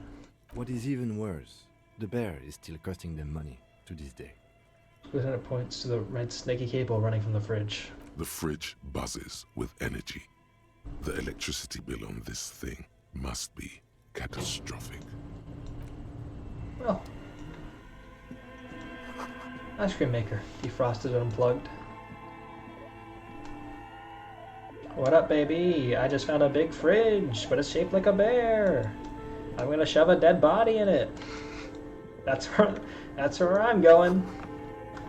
The wall collapsed. It's inaccessible now. A thick layer of coal dust covers the furnace, coloring it pitch black. We've also decided to help a bookstore owner destroy the curse that's causing her to lose business. So truly, we're the grandest of people. We're really making up for all of the sins we've done. Looks like this furnace has a face, and it's a face of agony. How are you doing, Goldfish Chief? Kim, what is this thing? Is it a furnace? Looks like it. Looks like an old central furnace used to heat the building. It's connected to the chimney. He opens the door and gingerly peeks inside. No one has used it in ages. No signs of any recent fire. Only dead rats. The curse that's causing her to lose business. Did she say something bad on Twitter? No, she's not canceled on Twitter, but she is making her daughter do a whole lot of unpaid labor and not treating her well. So she should be canceled on Twitter, but we only have radio communication now. She's just canceled on the AM and the FM. Look inside the furnace. Dark and grimy here. In the darkness you can hear chatter. It's coming from above. A voice or several voices talking to each other. Near the smoke chamber, upstairs, the echo is so prominent, it's impossible to discern what the voices are saying, or what's producing them. What are you doing? Then asks when he sees you climb halfway inside the furnace. I'm hallucinating, or maybe sanity. I hear the murder of the hanged man talking. I'm not sure, Kim, but I think I can hear someone talking upstairs. Wait, really? Lieutenant Take your head out of the chimney, please. It's not safe. Lieutenant sounds concerned. It feels safe to know that the lieutenant's got your back, now and always. I can yell hello into the furnace, or I can smear my hands with coal. A lush layer of coal now covers your skin, sinking into the wrinkles. Your hands look ancient. You feel the spirit of Ramut Karzai, ancient hero of Grad, pulsing through you. All that's left is to cover your face in war paint. Karzai, smear your cheeks black with coal. 3 dangerous stripes appear onto your cheeks, telling stories of your wild soul. All right. What are you doing? I am the reincarnation of an ancient Elmorian warrior. Or nothing. I wiped my face clean. Sorry, that was stupid. No, I'm the reincarnation of an ancient Elmorian warrior. Please wipe your face clean, officer. Authority, medium 11, don't wipe it. I have a 72% chance to succeed on this. These 3 stripes and we got there. give you strength in this dangerous realm. Absolutely hardcore. To remove them. We're exploring this dark place, and I need the protection my war paint affords. And this protects you. This is traditional war paint. Now grant me safe passage with the spirits that guard this place. Okay, sure. Go ahead. Now I have a 92% chance on this roll. Those voices I heard, maybe it's the entity? Playson said it lives in the chimney. You're right. The rooms do look like they're connected. But malignant entities don't exist. At least not the supernatural kind. Alright. Then what was the chatter you heard? Oh, let's yell. Something breaks loose in you. A mighty bellow echoes throughout the chimney's depths. The chatter of tiny voices above suddenly cease. Then... Hello? You hear a woman's voice answer. You've awakened the entity. It's good to see roll succeed. Yes, very good to see the comforting green light that just emanates from the corner. But, you know, I'm getting used to the red light, so... Hello? Hello? Is anybody in this furnace? And it's a woman. A womaness? No, that doesn't work. The malicious entities are always women. Oh, Half-Light, you suck. I summon the ghost of this doomed commercial area. Now begone, vile succubus. Or hello, are you there? Speak to me. Hello? Did you say anything? I can't hear you. Please come upstairs. There's a safety curtain on the 2nd floor. I'll open it. Meta as fuck, meta as hell. We try not to swear on the stream, but you know, sometimes things be meta as fuck.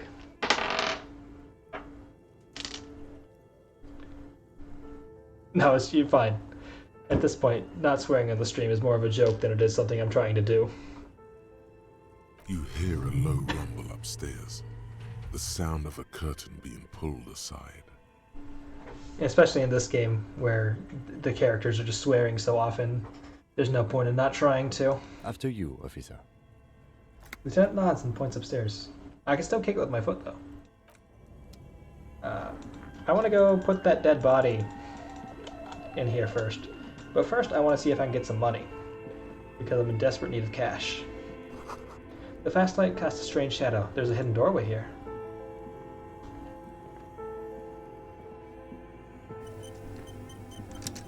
Welcome to my den of inequity, peasants, where I live with my giant ice fridge and my scary furnace. 2 rusty rifles are hidden above the piping. They look inoperable. Someone has stuck some busted guns in the ceiling. A few bricks have fallen off, revealing a compartment behind the wall. It's too dark to see in. Where are we? Look around the secret room. Seems like an old bunker from the revolutionary period. Look at all those rifles. Must be an old weapons cache. He points up at the rifles under the ceiling. I have dominion over 2 different kinds of temperature, and if I combine them together, I can form the ultimate temperature. Room temperature. Look, there's a hole in the wall. There is, yes. And there also appears to be something inside the hole. Interesting. Do you want to take a look? Okay. Yeah, I do actually. Your hand reaches deep into darkness and spiderwebs. Rummaging around, you find rusty rifles hidden away. Rifles, Kim. Are these any good? Inspect them. Most of them are rusty and inoperable, like the rest. But one catches your eye. A bolt-action model with a fine wood stock, in better cosmetic order than the others. Take it. You're a police officer. Police officers carry guns. I don't even have a choice anymore. This one looks nice. That's a rare sight. Seems to no longer be functional, but still a beautiful thing in its own way. What does this mean, a rifle here? It means there are firearms, albeit inoperable, still lying around in Martinez. It's an interesting coincidence, I would say. Might come in useful in the future. He likes this find. He does. He loves it. And I love that you love it, Kim.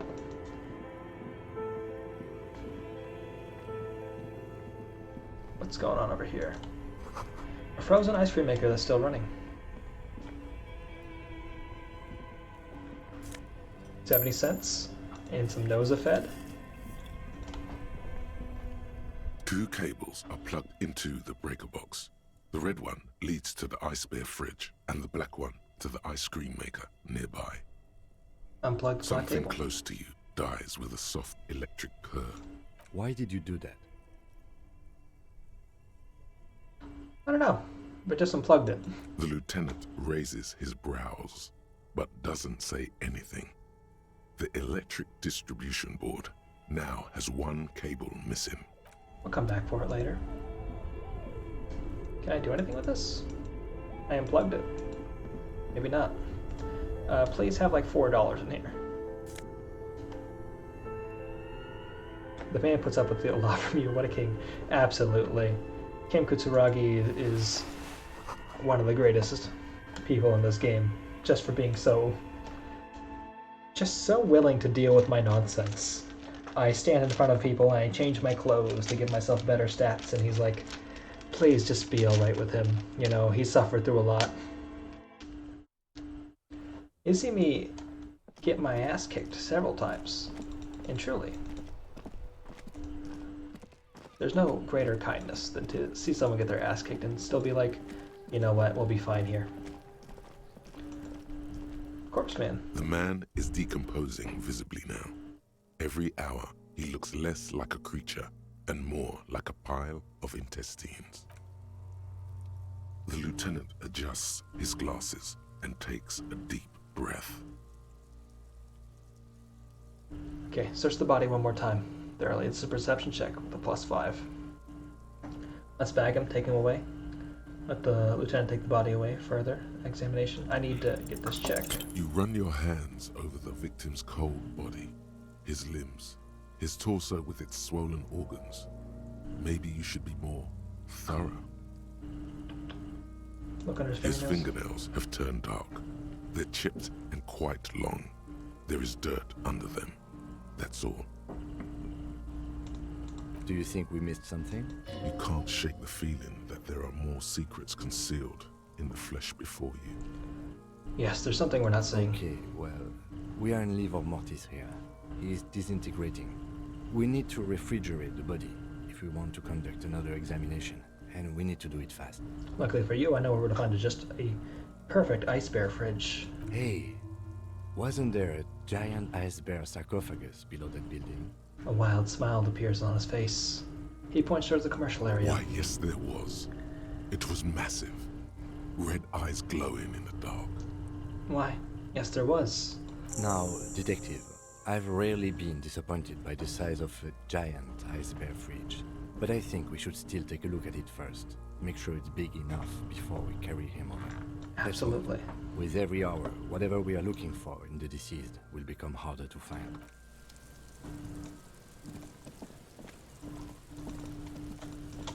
Let's go fast. Come on, Harry. Or Raphael Ambrosia Gusteau, as your name is currently in this game.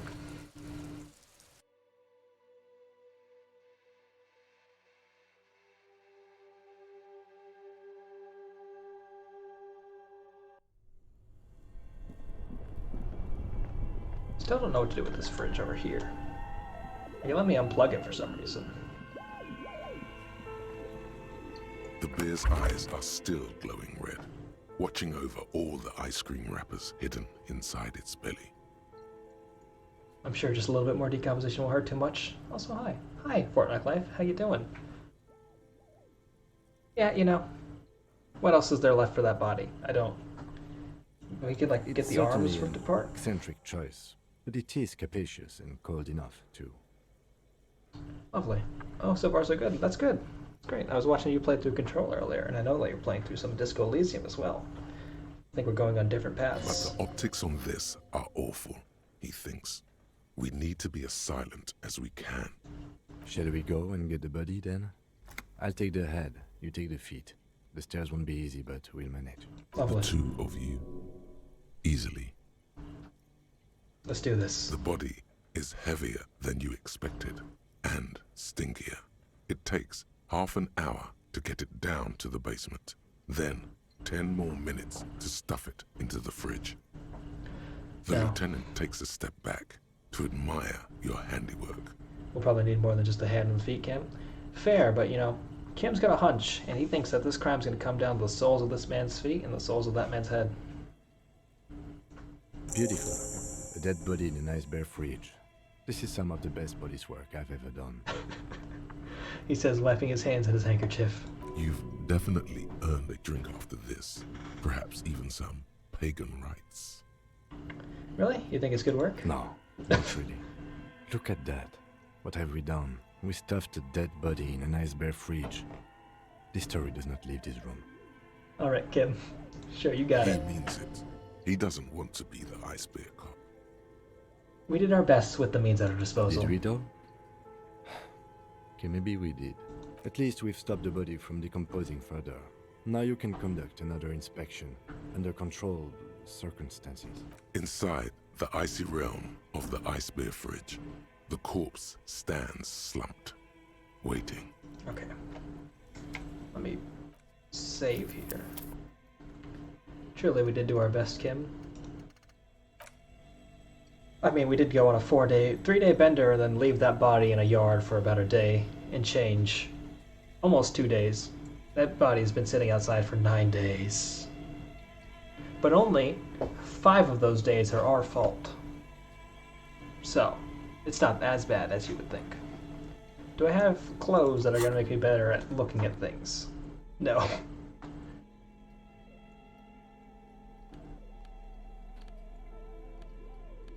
I feel like I've checked this several times to be like, actually no, your clothes don't help you see anything, which is a strong choice. The bear's eyes are still glowing red. It's guarding over the freezing corpse hidden inside its belly. Okay, search the body one more time. 58% chance I'm still probably gonna fail this. Your arms reach out and your eyes close, as if by their own volition. It's dark all around. You feel cold, slippery flesh. First with your fingertips, it's right under the palm of your hand. It's the ritual checking of the clothes for stat buffs. You just gotta, you know? It makes sense. I'm an empathetic character. I gotta have my simple things that help me understand the world, and one of those things is checking out my entire wardrobe before solving a crime. What is this?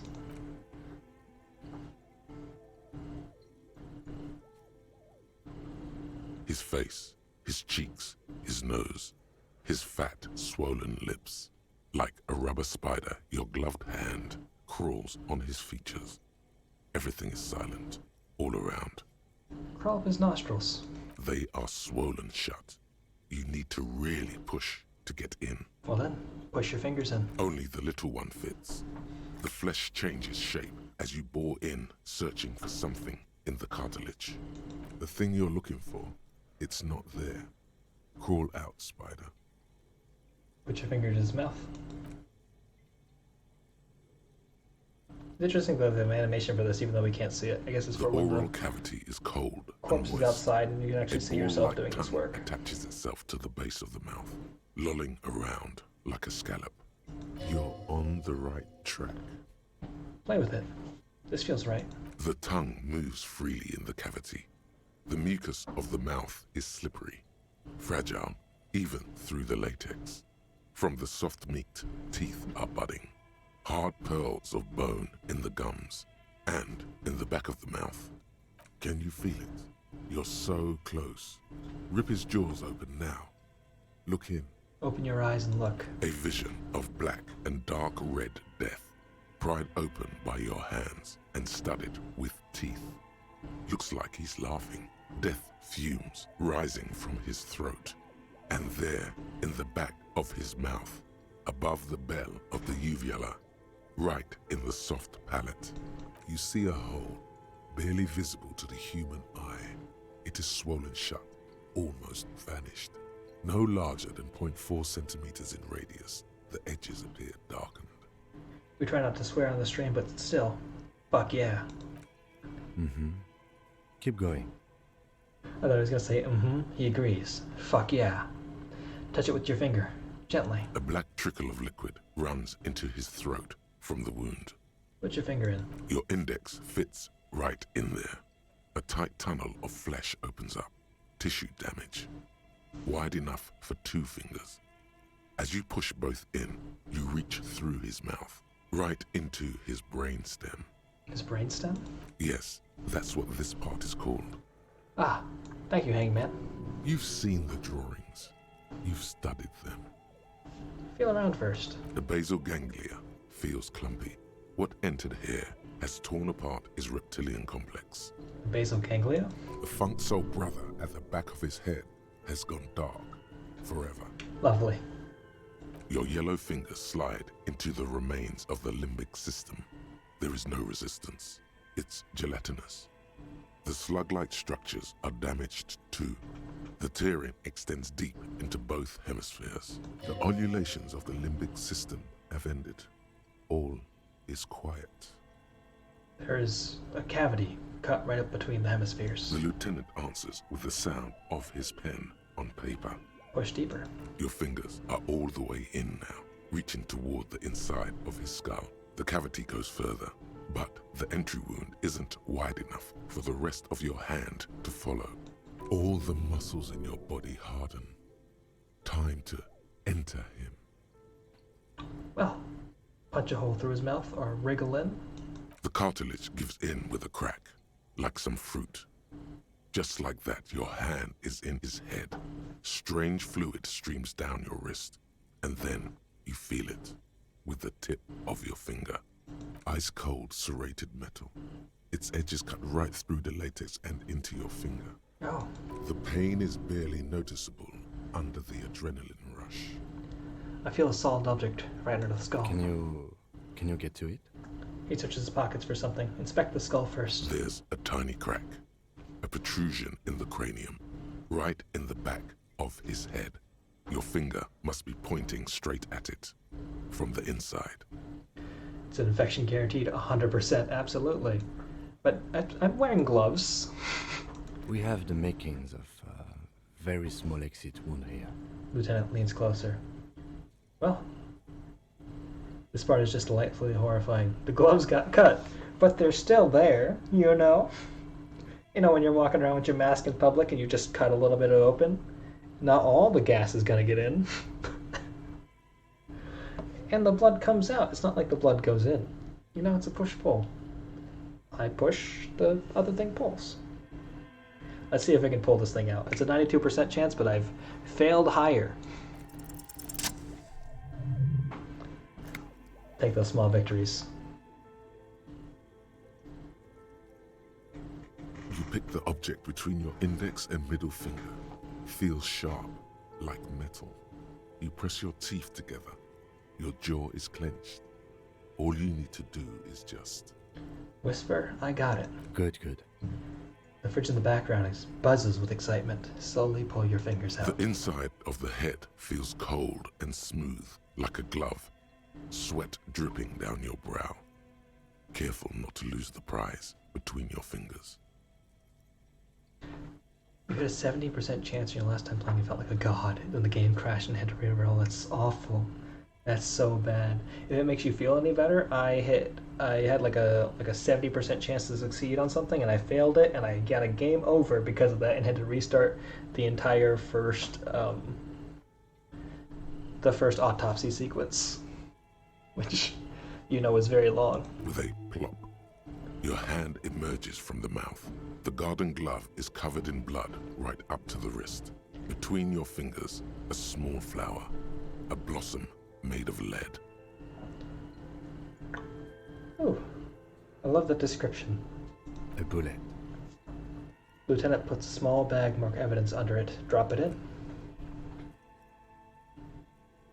The bullet falls in the bag, leaving a smattering of blood on the plastic. He raises the bag under his eyes and says, Small celebration flashlight. A non-caliber rifle. Some kind of brittle alloy. Fractured on impact. Keep it, Lieutenant. As a gift. No, you deserve it. We can log it later. Lieutenant drops the bag in your hand. It feels light. Looks like we need to add one more item to your injury list. Injury number 4. Oval entry wound with an abrasion collar. Soft palate, back of mouth. High velocity. Temporary cavity in brain tissue. Small exit wound on the occiput. How does that sound? Sounds about right. Opinion, fatal injury. God damn right it is, Kim. And one last thing. We should amend injury number 3. Ligament mark. New opinion, non-fatal. Post-mortem. Treatment. Treatment. Ligament tart, the fractured hyoid bone of his all treatment. Yes, and the belt around his neck. The hanging. Even dragging him to the yard. All of it was done after this man was already dead. Agreed. I have had my doubts since you showed me the tracks. Why did they carry him over? Why not march him, I thought. There was no satisfying explanation. There have been other signs too. Small details. Everything is too neatly designed for us to assign probable cause here. As we did, full-heartedly. Well, no more.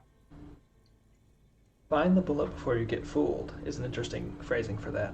Because that would mean that there's some scenario in which I do get fooled about this bullet. We almost fell for it, he thinks.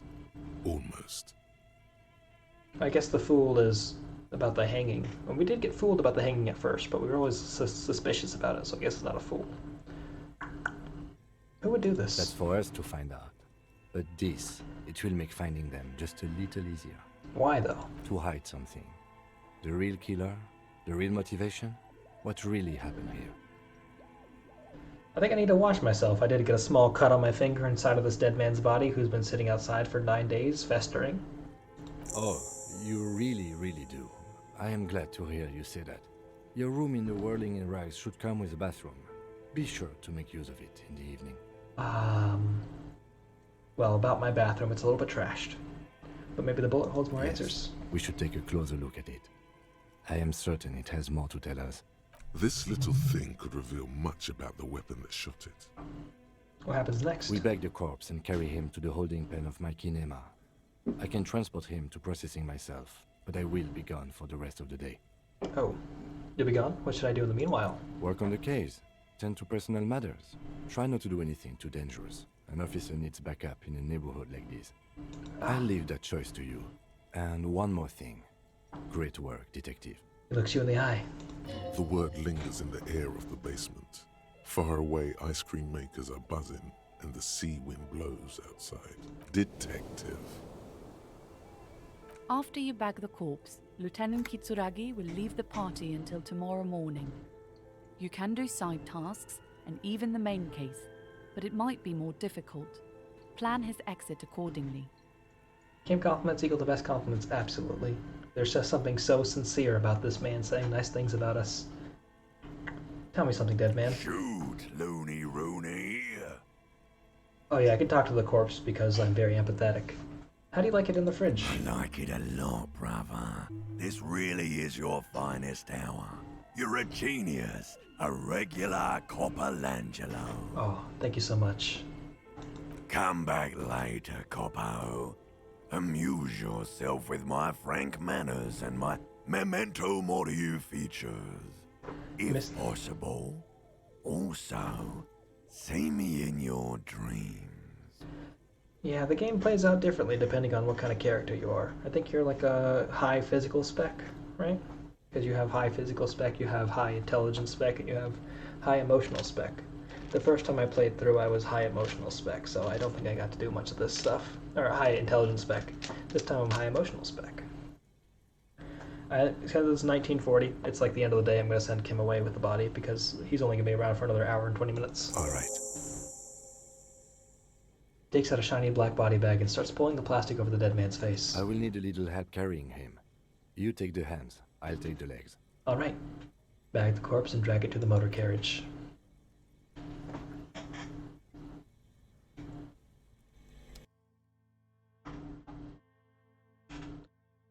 Low int and low motor skills.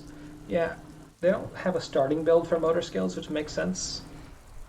But I don't know what the stats are for everybody's motor skills throughout the game. So I have a ball I can return to those fellows over there. But I want to go... I can bump up my volition one and I can do 3 rolls based on that. So I think I'm going to go level up my volition and try and succeed on those rolls. Because when you try and make a check and you fail the check, you're locked out of that check until you put a point into it or something else occurs.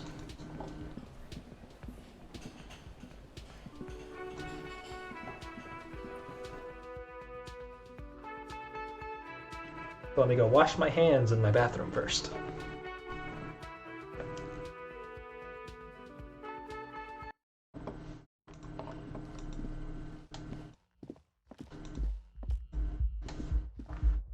I can pick up this tar bag. This bottle? Can I sell this bottle? I can sell these bottles.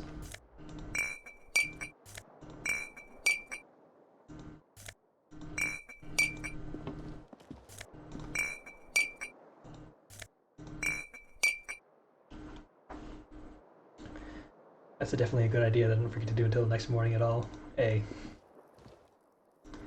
You know, we learn from each other. Words fail to describe how rank it smells in here.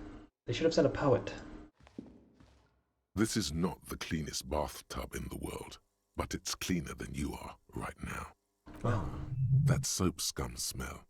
It smells like life, at least compared to you. Run yourself a bath, or I want to live forever with the corpse smell. Memento mori and stuff, you know? The bathtub Memento morbid. slowly fills with water. The water beckons. Undress, close your eyes and submerge. Maybe light a candle. The water is only lukewarm, but still comforting. Like amniotic fluid. A few beer cans are bobbing up and down along your flanks, like sad duckies. Can I sell those? You feel nice and lonely, and so tired. Take the beer cans out. Now you are alone with your thoughts in the tub. But it's easier than being alone with your thoughts outside the tub. They're not even really thoughts, just assorted sensations. None of them acute enough to focus on. Linger in the tub a little. Your fingers grow pale and are covered with tiny whirls as the water cools. What are you doing? You're not some fat fish in a fucking aquarium. Time to get moving. I'd rather imagine something. You see the corpse. You can still smell the cadaver on you. It's going to take more than one bath to get rid of that stench. The waterline recedes as you stand. You are cold now. Your clothes stick to your still moist skin. How mean. You know, but we're being mean to ourselves, so who can we truly yell at? Can I do this check? A mirror hangs on the bathroom wall. In it, your face, adorned with the expression. Let that mirror be for now. Let me go over here and take this woman's trucker speed. Self-deprecation of the game. I've heard this described as depression the game, staring into the void the game. This medicine cabinet is stocked with drugs, plus an old toothbrush, and... Toxic physical instrument is not the nicest skill, very toxic masculinity. I can see that for sure. I see that a lot with Half-Life as well. There it is, the orange sun wearing blister pack. You feel almost nostalgic for it. One of the reasons that you can send Kim away is so you can stake all this trucker speed and just take it in your hands, and not feel bad. Precious. Well, you'll still feel a little bad, but not as bad. I can go up these stairs and I can go try this volition check with the ma'am up here. She's gonna be happier with the fact that I've removed this body, but I don't know if that's necessarily gonna help with the check I'm gonna try for volition.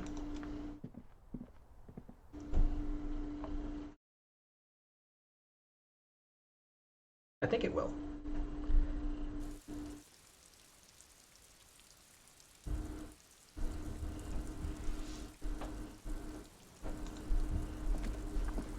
Let me quick save, or regular save actually.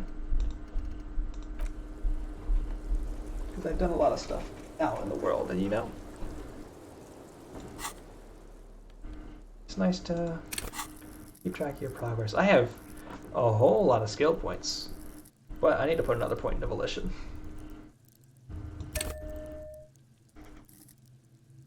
Accept changes in clothes. It gives you a lot of shit. There. Officer, what brings you up here in the rain? Now that Kim isn't here, let's talk about Sunday night. I think that's going to help me with this volition check. Ah, yes. The night before I saw you in the hallway and reminded you you're a police officer. She pours herself more coffee. It's one of the first things I remember doing in Elysium. Before you was only the room, the sound of the motor vehicle, steam in the bathroom, and darkness. Did you hear something Sunday night from my room? One of the first things I remember. Elysium. You don't hear that term often. Thank you. I heard it from a very wealthy woman on a boat. She's a glib girl, but she liked the wording. Did you hear something Sunday night from my room? There was the usual ruckus. Loud disco music. She nods. Did I have any visitors? I can't say. Probably not. Sounded like you were flying solo. You mentioned loud disco music. Oh, yes. Various artists. Ostentatious orchestrations prime among them. She arches her eyebrows, waiting for it to connect with you. Oh, we're huge where I come from. I was very young then, of course. Like 7. Life gets hard, but we go on. She says, half singing. Yeah, we go on all right. I don't know about that. At around 2 o'clock, the disco stopped and there was a change of pace. What happened? A slow, sad song started playing. Like organ music on repeat. That went on for quite a while. Some of that time you were yelling along to it. Was I singing this? Show her the empty case of the smallest church in St. Cyan? Yes, there was a church in there. A really small church. Like the smallest, saddest church in the whole world. It was about that. And also... What else? That it doesn't matter anymore, and that we're alone now. It was difficult to tell. The song itself was very quiet and soft, but you sounded like a wounded boar, sir. It was hard to understand what you were singing on top of it. I'm sorry. Don't be. I was going out later anyway. It didn't bother me. Then what happened? Then you started screaming and trashed the place. That's very me. What did I do? A window was smashed. The tape player, probably. The song stopped. And furniture, too. A real destructathon. There was screaming. Then I think you passed out. Was there something else? There was. I think you screamed that you didn't want to be this type of animal anymore. I may have misheard, but it was sort of memorable. I went out afterwards. Everything was quiet by then. Around 4 or 5. And that was it. She nods. Thank you. No problem, sir. Okay. Got an 8% chance on this. Let's go for it. Just Success? like the last time. Light brown eyes look back at you. All is as it was. You feel cigarette fume rise from her lips. She's just as beautiful. Don't worry. We will protect you from her beauty. We will consult you through the reefs and sounds of her persona. You are advised. There are muscles on long white bones. All right. Strange moment ends. It was brief, no longer than 2. We'll come back to that one then. I've got a lot of skill points. And a lot of desire to be very malicious. Oh, I gotta hit here. I'd also love to be able to kick down that door. That would also be nice. But that might have to wait.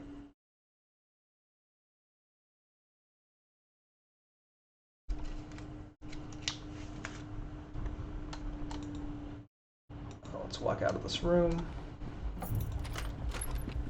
I want to see if I can talk to Kuno now, because Kuno doesn't want to talk to me. I failed a very high check with Kuno, and now he's very upset with me.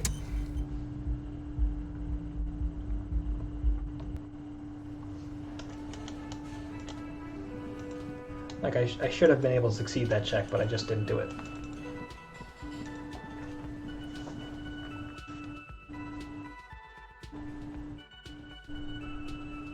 Which really could be for any reason. But I also have this trucker speed. Maybe he'll think I'm cool for having trucker speed.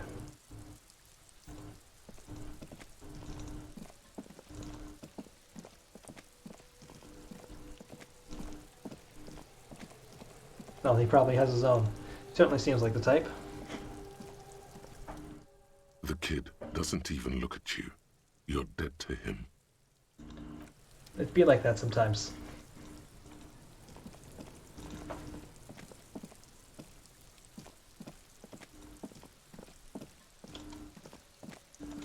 Okay, next stop on our tour of Volition is the boat lady.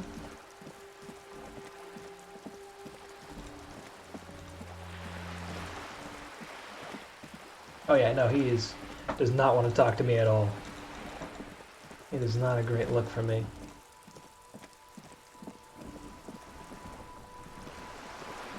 Is there something in here? More bottles to sell, y'all. One over there, too. Gotta remember that on my way back.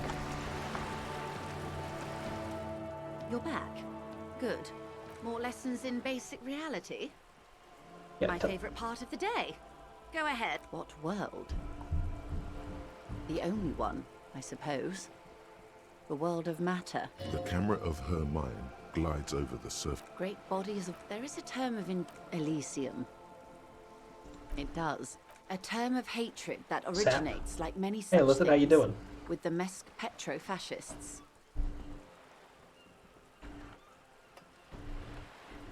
Let's. I am, after all, bourgeois and female. Okay. Hardly the perfect ambassador for the world. Here we go. Now that we're alone, what is the pail? Are you sure you're sure? Your colleague seemed adamant. Yeah. What's the pail? Okay.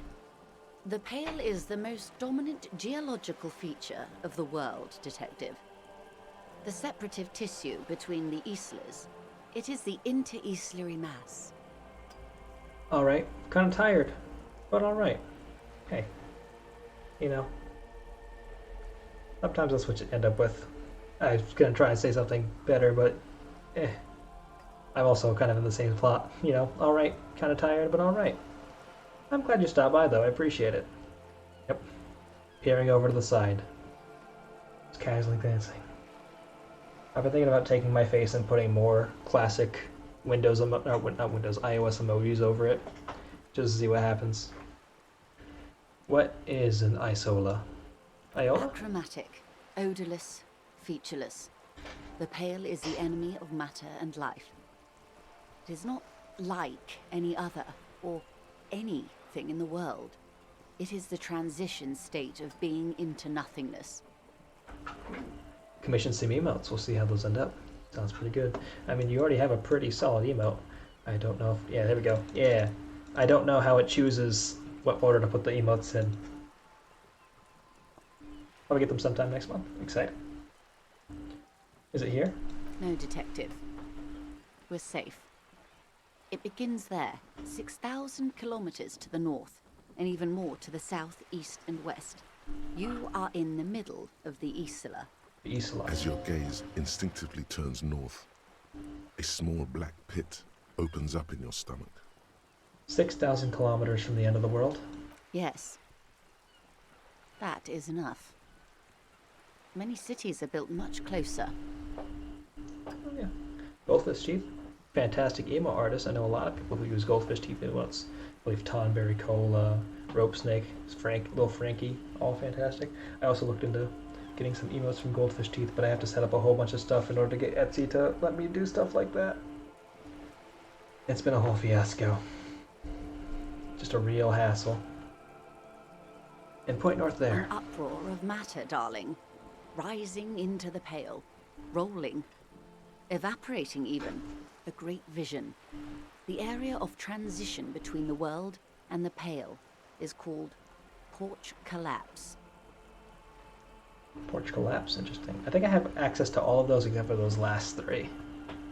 Imagine a grey coronal mist, cold vapor marked by spores of an opportunistic microorganism. A mold that's adapted to grow at the edge of the unrest.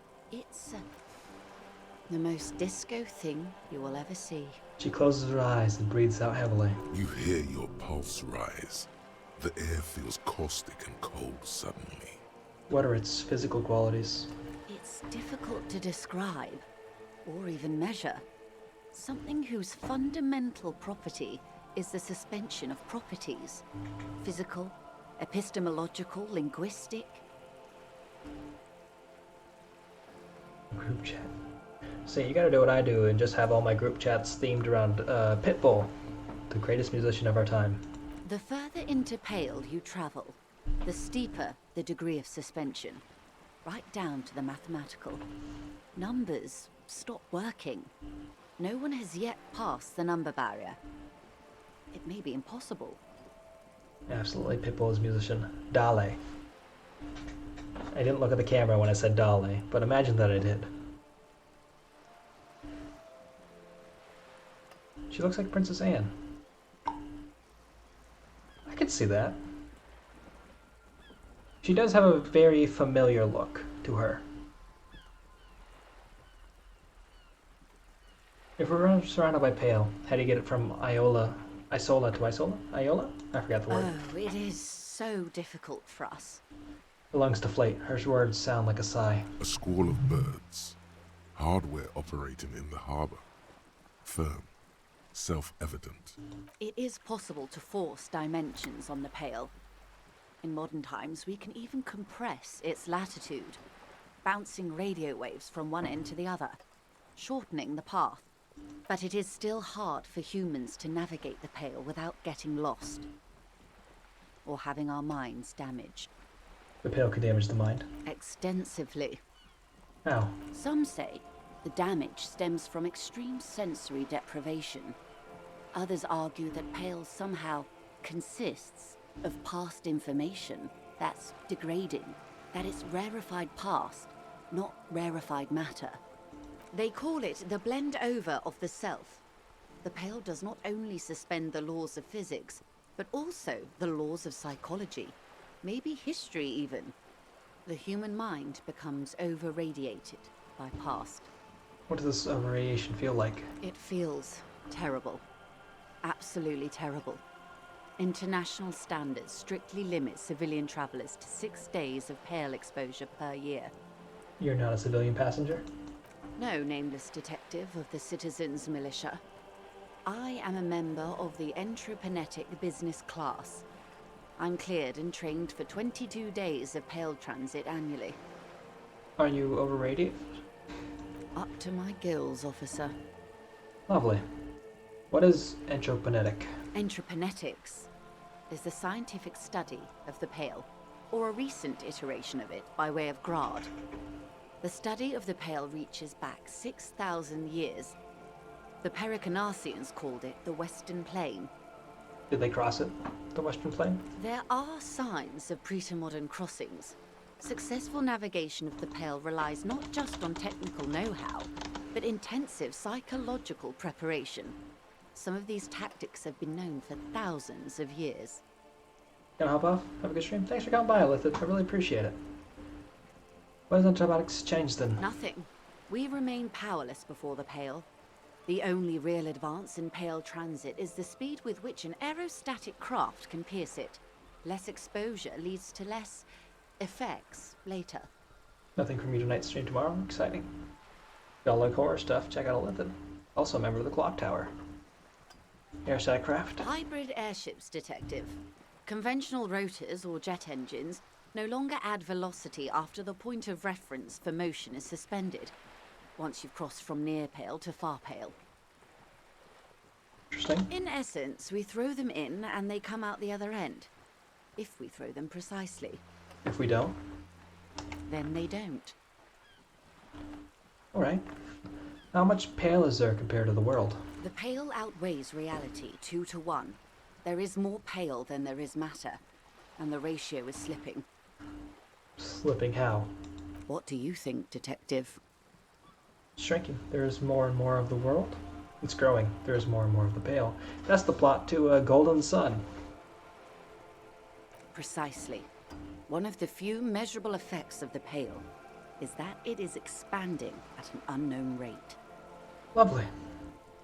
An intuitive conclusion of that development is that one day the Pale will cover everything. But this sort of talk is mostly left to extremists. It's not extreme at all. I know it's going to happen. Most people, and indeed most private and government sector organizations, entire civilizations and religions even, find handy ways to ignore or downplay that knowledge. I suggest you do the same. Off we go. You see the hanged man's mouth open. Off we go into the wild Pale yonder. One and all. They say Pale is death, but for the universe. She closes her eyes. Why should we just leave, and the world get left behind? Let's return to reality, please. Yes, sweet reality. But before we do, tell me, Detective. She stomps her foot. Is this the first time you're hearing this? Do you really not remember anything? I sometimes sense vague shadows of the past, and it's not good. Then tell me, what do you think of the Pale? It's terrifying. You were right. It's disco. It will end all life. That we continue to persist is all as a testament to our faith in one another. This advance can only be stopped with the immediate, total, ruthless communism. A powerful anti-communist force, perhaps too powerful, but still, they have it coming. I'm worried. I have to say, it doesn't sound very liberal to me. I don't know how you've all survived with it. It's a huge accomplishment. Who am I to think anything of it? I'm caught between you were right, it's disco, and that we continue to persist at all is a testament to our faith in one another. While I am going for the communist political route, I don't know if this is the best answer to your situation given the Pale. But I'm going to say, you're right. It is disco. Mm-hmm. Her eyes tense. Crow's feet radiate from them. She observes you, your bloodshot eyes and swollen face. You really didn't know. This does not spell good for the investigation, Detective. If you don't know even this, then... She stops mid-sentence. I'll handle it. It's under control. This investigation will be my masterpiece. The one they remember me by, I promise. Yes, I'm in serious trouble here. It'll be a fucking disaster. I know it. All those people will die. This investigation will be my masterpiece. The one they remember me by. So. I truly do. If I may suggest, hold on to your colleague, Kitsuragi. I ran a check on him and he is very competent. In the meanwhile... Some of that assurance is meant for herself, as much as it's meant for you. She must have a lot on the line here. You have me. I will assist you in any way I can, even if we have to do it one basic term at a time. Lovely. These are unimportant times for the big. The smile of a predator. Okay, The revolution. blast through these It's real quite fast. easy. Every 100 years or so, our species gets together to decide what's next. The liberals got the mineral rights. They didn't win, so to foreign intervention. The coalition. The liberals took everything. The coalition of nations. There is bitterness in her voice. The moralists, at least not in the same. The rulers of... This is their zone of control. They embolden the RCM with crumbs of the same law they took. Technically speaking, you are a moralist. I don't think I'm a moralist, ma'am. Of course. Not easy to be moderate about head shooting in your line of work. It's enough They of are other what times. they are. Anyway, enough sentimentality. Is there anything else you want to know? That's all for now. Glad to have been of assistance. The little that I know. Anything else? Looking at That's these the man photos. who was killed. I'm afraid this is a discussion for once we've cleared the lynching question. Why? How is she looking at this photo titled Better lynching? not tie the Force Day to the Bat's Day on this. I hope there is something else I can help you with. She wants to answer the question. Well, I'm sure we'll get our answer from her at some point. Hopefully in the near future. So I have to head over to pretty much the opposite side of town in order to make a call on a phone, because that's the next volition check that I unlocked. But that should be fine. Can I click on this? Okay. Interesting. What if I put on the bolt cutters?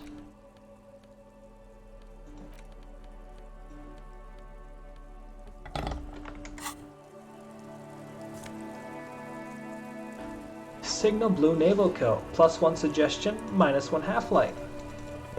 Lovely.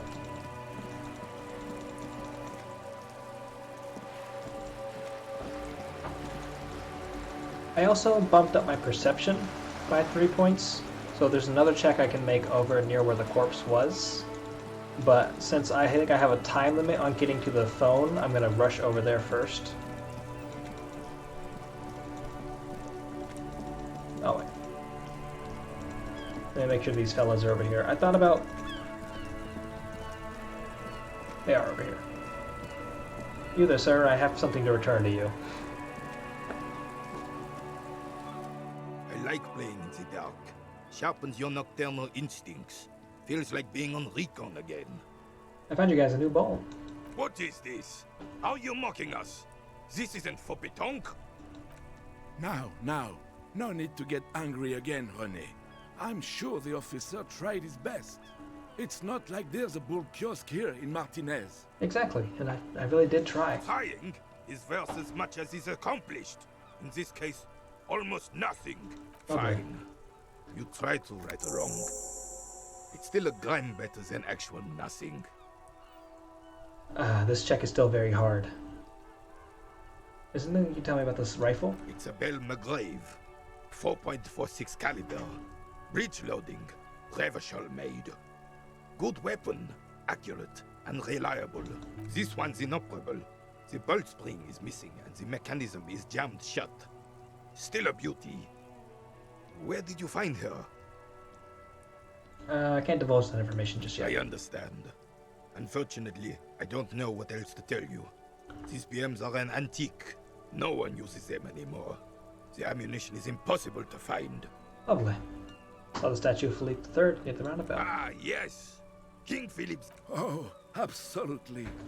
At the mercy of a cocaine-snorting tyrant who emptied the treasury so he could sleep on a bed of gold. Cocaine? Cocainum? Sounds like our kind of king. And just imagine what kind of cocaine a king would have had. A superpower, feared and respected. A testament to what this country can be under the leadership of a true king. Someone who knows how to rule.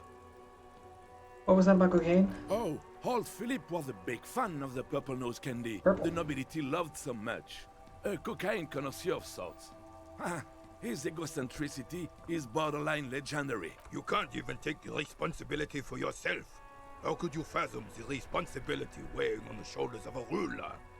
He asks, obviously annoyed. That's why the Philippian kings use cocaine for clarity of vision, to aid in their work. Regnum cocainum, Revershol's finest years. He seems to grow taller, brimming with pride about the past. I'm satisfied with this explanation. Use cocaine for clarity of vision? Philip III was even brought into this world with the help of cocaine. Oh. The court medic administered a dose to his mother when she was in labor. And it is well known that with the help of cocaine, only the purest, of course, he was able to connect with higher realms. Higher realms? Of course. It all makes sense. What was that about higher realms? Sounds interesting. It's really not. Please, do spare us the cocaine fairy tales. How should a true king rule then? Decisively, without fear of offending the sensibilities of the frail and weak-minded among his subjects. This is something the insurgents never understood. Seems to me that a leader should take care of his people before himself. A nation is only as strong as its leader. That's why it was such madness to try to... Don't get started on that again. What happened, happened. There is some weariness in his voice now. He's heard this rant many times before. The Carabiner doesn't reply, but his entire being communicates unbreakable resolve. Let's talk about something else then. Right. This is still very low for me. Okay. We made our pit stop. Let's go to our next pit stop, which is stopping at this store and trying to dump these bottles.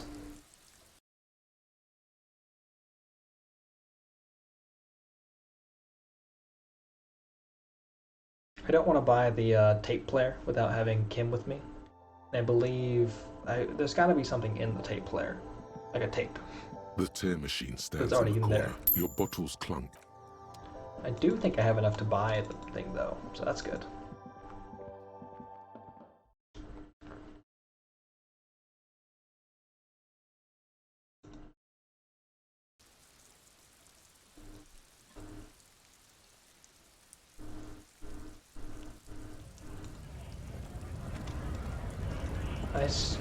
Okay, I was thinking, I wasn't sure if I had to check with this man over here, but I think I would check with another guy who's just very similar in personality to this guy.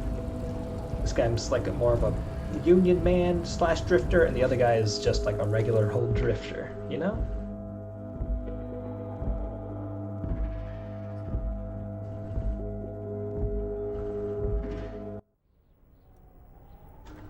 Okay, what's in this chair? Giant aspirate on the pillow and a pattern of coffee rings on the armrest. Did I already do this check over here? I believe I did. The file cabinet stands steady as ever, and the unlocked drawer slides out to greet you. Force yourself to go through the folders. Whatever's hidden here is hidden well. Concentration isn't enough. Only a trained accountant with a background in logistics would be able to really make sense of it. However, there is a little handwritten note stuck on the side of the drawer. What's the note? It appears to be a to-do list written in large, uneven capital letters. Remember, Leo, Everard's shoes, special whirling borscht, water Everard's plants, sweep office floor, more banners. All items on the list have been crossed out, and the note itself is crumpled. Doesn't look too incriminating, but still feels like a find. Take a look at another note. Remember, Leo, Everard's shoes, special whirling borscht, water Everard's plants, sweep office floor, more banners. I'm trying to see if there's like a hidden message in here, but it doesn't make sense. The word special whirling borscht seems odd. Like that's not like a task. It's just an item. So is Everard's shoes. Like water plants, more sweep office floor, and even more banners has like there's an adverb to it almost. That's not what an adverb is. But special whirling borscht, I guess. I don't know. All items on the list. The drawer slides. Let's try this phone call again. The already familiar cold touch of This one's plastic. interfacing. Welcome. That's an interfacing check. I had that check and that check mixed up. We're gonna go try and open that door, and I think that'll be it for the stream. because I think my character is going to go to sleep after that. Well, because our options there are, I guess, wander around town a bit and like use some of our extra stats that we have to try in some other checks, which is certainly an option, but I don't know how great of an option that truly is.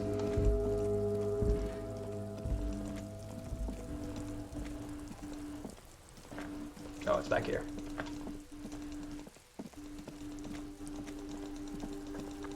Like, there's 2 physical instrument checks, but I don't know if I'll succeed on those at all. Like, truly. Can I go over here? Like, is there an option to get back behind this thing, or no? I have to get through here. An inconspicuous pile of the roofing material, Eternite. Fun. Well, I'm here anyway, so maybe just drop a point into perception just because. Any other perception checks I have on this list? Or is it just all 2 physical instruments, another volition, which I failed at, logic, interfacing, electrochemistry, and another physical instrument over here. Lovely.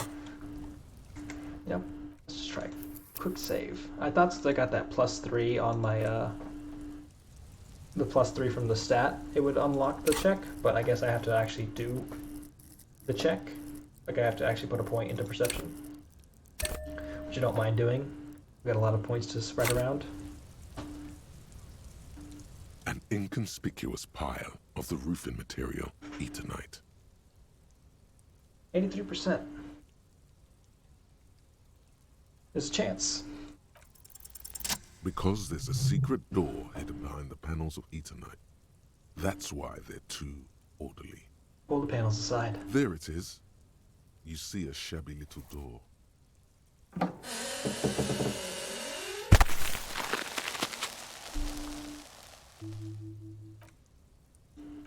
Lovely.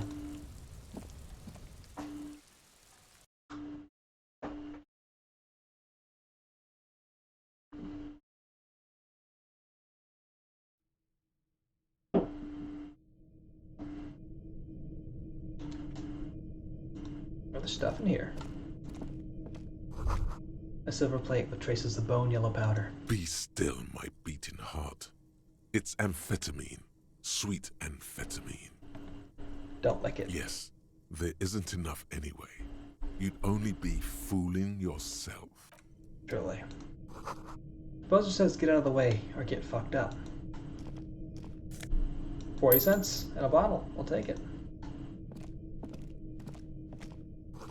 Empty tube of Magnesillo. Magnesium supplement.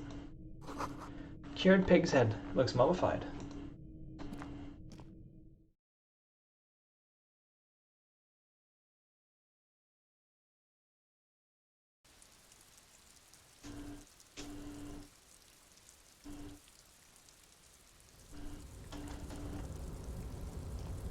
Lovely. This is actually where I did want to go. Can I get over here? I can. I can grab that bucket. This doorway is going to collapse soon. Lovely. Let's take this a little bit of cash first. 90 cents. Restoration pillars keep the ruins together. A postcard. It's interesting how you can see more things, like when you hit like tab to highlight things when you have a higher perception. A little bit of extra health. And an extra little bit of cash. And those like dollar signs. Or 90 cents. And $1.10. I think, honestly, I think it was worth it.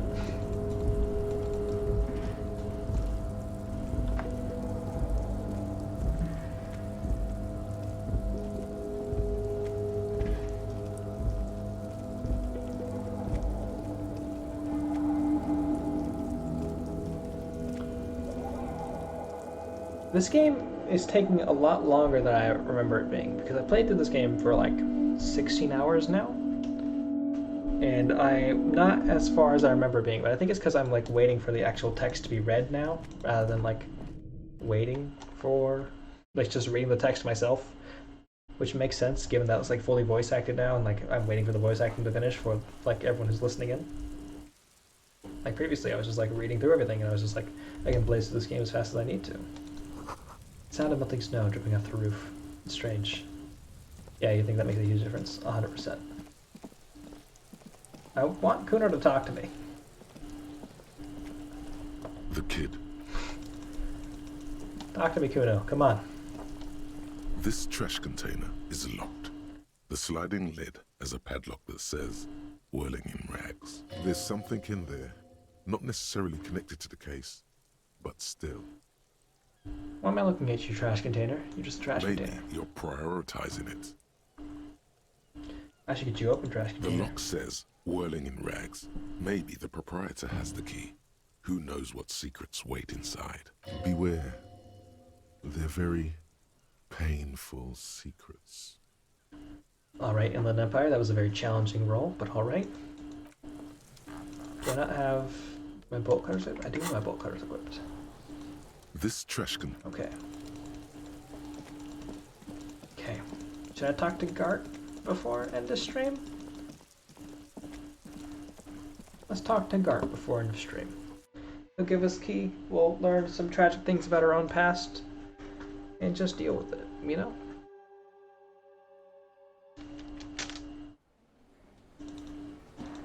Sometimes that's just be how things can be, you know? That was a full statement I said. Can I help you? I saw another thing at the Whirling Guard. Another thing. Great. I love those. Klasha in room 3, she nicked the phone line. Why? No, fuck it. I don't want to know. I don't want to know why these degenerates do what they do. I thought we had one good guest in the building. No. He really doesn't like it being classier. Yeah, I bet you didn't want it to be her. What's that supposed to mean? Fuck you, buddy. She's not my taste. Good thing she pays for her stuff on time. I'll forward her the bill and be done with it. That's not what I meant. Now, was there anything else? I have like 4,000 coasters to stack. And yes? I wanted to ask about the locked thing in the pack. I guess that's not an option here. I've got nothing to say to you. Why are you wasting your time? Are you the hardy girl? I am not. Okay. You could be Liz. You could be anything. You could even be a model. That's a weird thing to say, Glenn. Even a mod? Glenn, I went to law school. I am an attorney. Her face stiffens. He's right. With a face like that, she could be on the cover of Le Debutante International. Get a grip, Glenn. She went to law school. So fucking what? Lots of models are actually really smart people, fuckwad. Yeah. No, Glenn. They aren't. Okay, well, now I guess both of you kind of suck. But what a great note to go out on. Thanks, y'all, for coming by. I really appreciate it. I'll be playing through some more of Disco Elysium tomorrow at 8 o'clock, as I do. Thursday, I may be streaming. I'm not entirely certain just yet. I might be playing GeoGuessr. I might play something else. I remember there was something that caught my eye when I was sitting around today thinking about what to do with my life, truly. It's like, oh, maybe I'll stream this on Thursday instead. I don't remember what it was. Maybe I'll find out. Maybe it'll be GeoGuessr, maybe there won't be a stream. I don't know yet. But come around next Sunday as well. I'll be playing through more It Takes Two with Tiny Blue. Thanks for streaming. Stop by for a new discussion. Once again, thanks for coming by, Fartnug. I really appreciate it. You know, it's nice to have someone else's perspective on the game as it goes through. It's interesting. There's a lot. This game is very complex, and it's very interesting in a lot of ways, and you can take it, you can approach it in so many ways that it's like, I love to hear how people are like looking at it. But we're gonna find someone to raid. So let me go to Twitch real fast. I have not raided Fetchbug in a while, but I'll raid Fetchbug. Fetchbug is a streamer who talks about a lot of stuff. True crime, a lot of horror. Well, not horror, but like true crime stuff. A lot of gruesome, morbid things. So if you're into Disco Elysium, you'll probably be interested in what Fetchbug has to say. Very exciting, very interesting streamer. I don't know what she's talking about today, but I assume it's some sort of crime-related thing. I could be entirely wrong. It could be one of those streams where she does something else. But thanks for coming by, everybody. I really appreciate it.